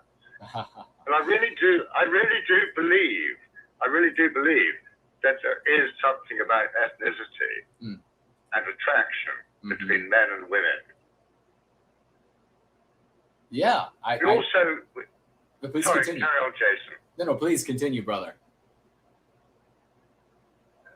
I think there's also something that one needs to get over politically, because we had a long discussion about Margaret Thatcher and Ronald Reagan at the time, and we both agreed with each other about our respective leaders. Well, that's really important, and we find in these twin studies, in fact, that the twins separated at birth end up having the similar or identical political leanings. So there's some sort of genetic component to that as well. So that's agree 100%. Well, I would just say, Jason, for any of your audience that thinking of going out with a girl or a man, yeah, carry on, but get those questions sorted out first. I'm very glad that I did. We have 3 lovely children. They're all fairly based. They're all obviously American citizens. That's great. And they think the same way as we do. Beautiful. I love it. I absolutely love that. And that's exactly how we need to be producing families. I mean, your story there is so poetic.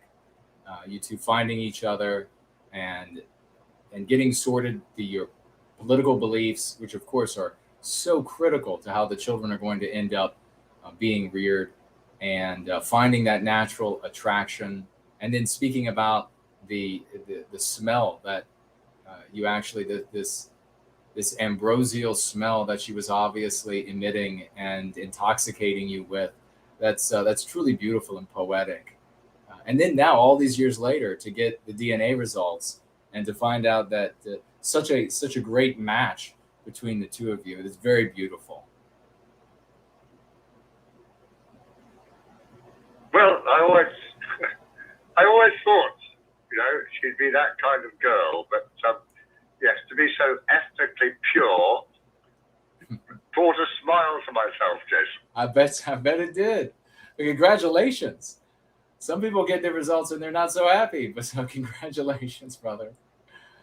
Well, some people get their DNA results and they want to be Jewish or something. Have you seen that? Ridiculous. Yeah.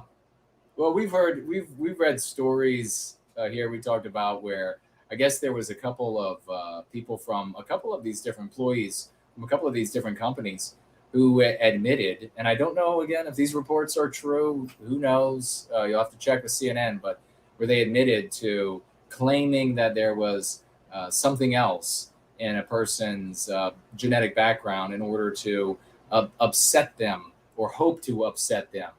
But the reality is so many white people, they hate themselves and they hate everything we've ever done, that they see like a shred of anything other than white, and then that's what they want to celebrate. Truly a symptom of a seriously diseased mind. Could you imagine if raccoons could talk and having a DNA test come back and say, that they're 2% possum, and then just going on endlessly about how wonderful it is, the possum culture. I mean, we would all look and think, oh my God, raccoons are definitely going to be extinct soon. Well, that's a beautiful story. What a wonderful way to bring this show to an end and put a beautiful bow on the end, this beautiful revelation. Well, I'm not suggesting, Jason, that everybody gets a DNA test before they get married, but it's something to consider, perhaps. Oh yeah, and when when it comes to, if you feel, if you feel that match and it's right, then I'm sure the exact percentages are going to be less important. But as long as you are, as long as you are building that life that is white positive, and you find somebody to build that life with that's white positive, you are going to be ennobling and bettering yourself, and doing the same with your partner, any children you produce, a wonderful family, the heartbeat of our people. And therefore, everyone you, that partner, that family comes in contact with in our world, remember that we are the message. And so if we have to be as pristine as, nobody's going to be ever perfect, but we always strive. That's what sets us apart, is that we recognize that we're all going to fall short of the ideal, but we're always going to be striving toward the ideal. Rory, you're one of our best, brother. We love you. Any final thought before we let you go tonight? All I would say, Jason, is that I'm very thankful that in my case, it turned out to be correct. Well, I'm very thankful for you too, brother, and thank you for staying up and giving us a call tonight. You're very welcome, Jason. Promethean Hails. Promethean Hails to you. Talk to you next time. Bye-bye. Cool. Magnificent champion, ladies and gentlemen. Well, it was worth every minute of tonight, going longer than we had intended. Hey, do not forget that at the very top of the description is the link to my P Cloud, to my P Drive, P Cloud. You can download there. You click on that link and you can download the COG video. Don't be a cog in the anti-white machine. Be the wrench that the great, the stupendous Groundhog Fury created. It's a video that you will be able to share with everyone. Everyone, your Republican friends, your conservative, your First Amendment, your Mises, your Second Amendment, your constitutionalist, whatever it might be. Share it everywhere. We're running out of time. Do the right thing. Get involved in the outreach teams. White Wellbeing Outreach Team at protonmail.com. White Wellbeing Outreach Team at protonmail.com. You need only give a couple minutes of your time a week to participate in this. You can see the success that we are having. Just imagine if you get involved. Just imagine if 100 more folks get involved. Just imagine if 1,000 more folks get involved. How quickly we can change the language that people use, the discourse that ends up determining the world we live in. Let's empower our brothers and sisters while we have time. We started off talking about, near the beginning of Going Free today, we started off talking about the census and how the United States, by no later than 2030, is going to be 49% non-white, 49% white or less. Now, of course, check with CNN to determine whether or not that's absolutely true, or the AP or MSNBC. They'll have the truth for you once the numbers all finally come out. But we are looking at the numbers, and we are seeing the white race in the United States of America being at 49% or less by 2030. That is a blink, ladies and gentlemen. That is a blink of time. And at that point, the anti-whites who are seeking, quote, racial retribution against Western kind will have the freest of hands that they have ever had to do whatever they will if the white population here has not been empowered by us. Forget about all the naysayers. Forget about all the people that say it's going to happen another way. Push what we are doing and push as hard as you possibly can. We have a financial gift that just came in, ladies and gentlemen, from the one and only, the great champion, Mr. Bloom. And we don't want to miss that. Mr. Bloom financially gifting $25 US. God bless you, brother. You and Richard Wagner. He writes here, big round of applause, folks, for Mr. Bloom, please. $25 financial gift. Promethean Hails, Jason. I hope you're doing well. Please, everyone, keep Richard Wagner in your prayers. He has been through some very difficult times at the moment and could use all the help he can get. It would be greatly appreciated. Also, if Rory is watching, please remind me what your Telegram is. God bless you all. Well, folks, Richard Wagner, send him your prayers, send him your positive energy. I don't know what is going on. We will help in any way we can. He is a great champion in service to white well-being, and we want to be there for him as he has been there for us. And we thank Mr. Bloom for bringing this to our attention. God bless you, brother, for looking out for him. We will help in any way we can. Please reach out to me privately and let me know if there's something that you can let me know. And I will help in any way that I am able. We will do all that we can.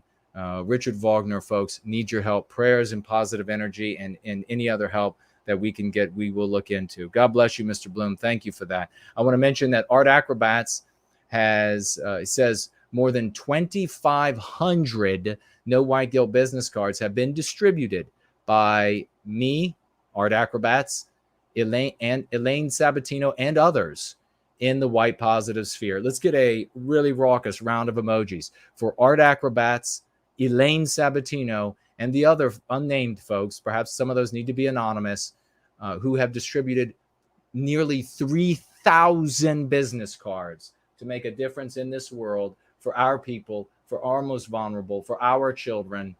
God bless you, brother, for that. God bless Elaine Sabatino. Promethean hails to every single one of you who are active in spreading the lexicon, the dialectics. Remember, the one thing that you must do is get these 5 out to folks: anti-white, anti-whiteism, anti-white narrative, Western kind, white erasure. We need to empower our brothers and sisters where they are, physically, where they are in time relative to the effects of anti-whiteism, where they are in their minds relative to the effects of what we know is white noir. If you're brand new to Going Free, don't worry about it. You'll find out in Going Free what that means. We need to reach people where they are in the many different places that they are, physically, spiritually, and mentally. We will leave no one behind. We love every single one of our brothers and sisters. There is nothing that can stop us. We are waging this contest from a place of love. We are waging it with our truest selves and projecting all that we are to the world, because we know as the sun sets on anti-whiteism that a new dawn arises in the West. And it does, my friends, because you and I and we are carrying that sun into that Western sky. I love you all. Let's go free.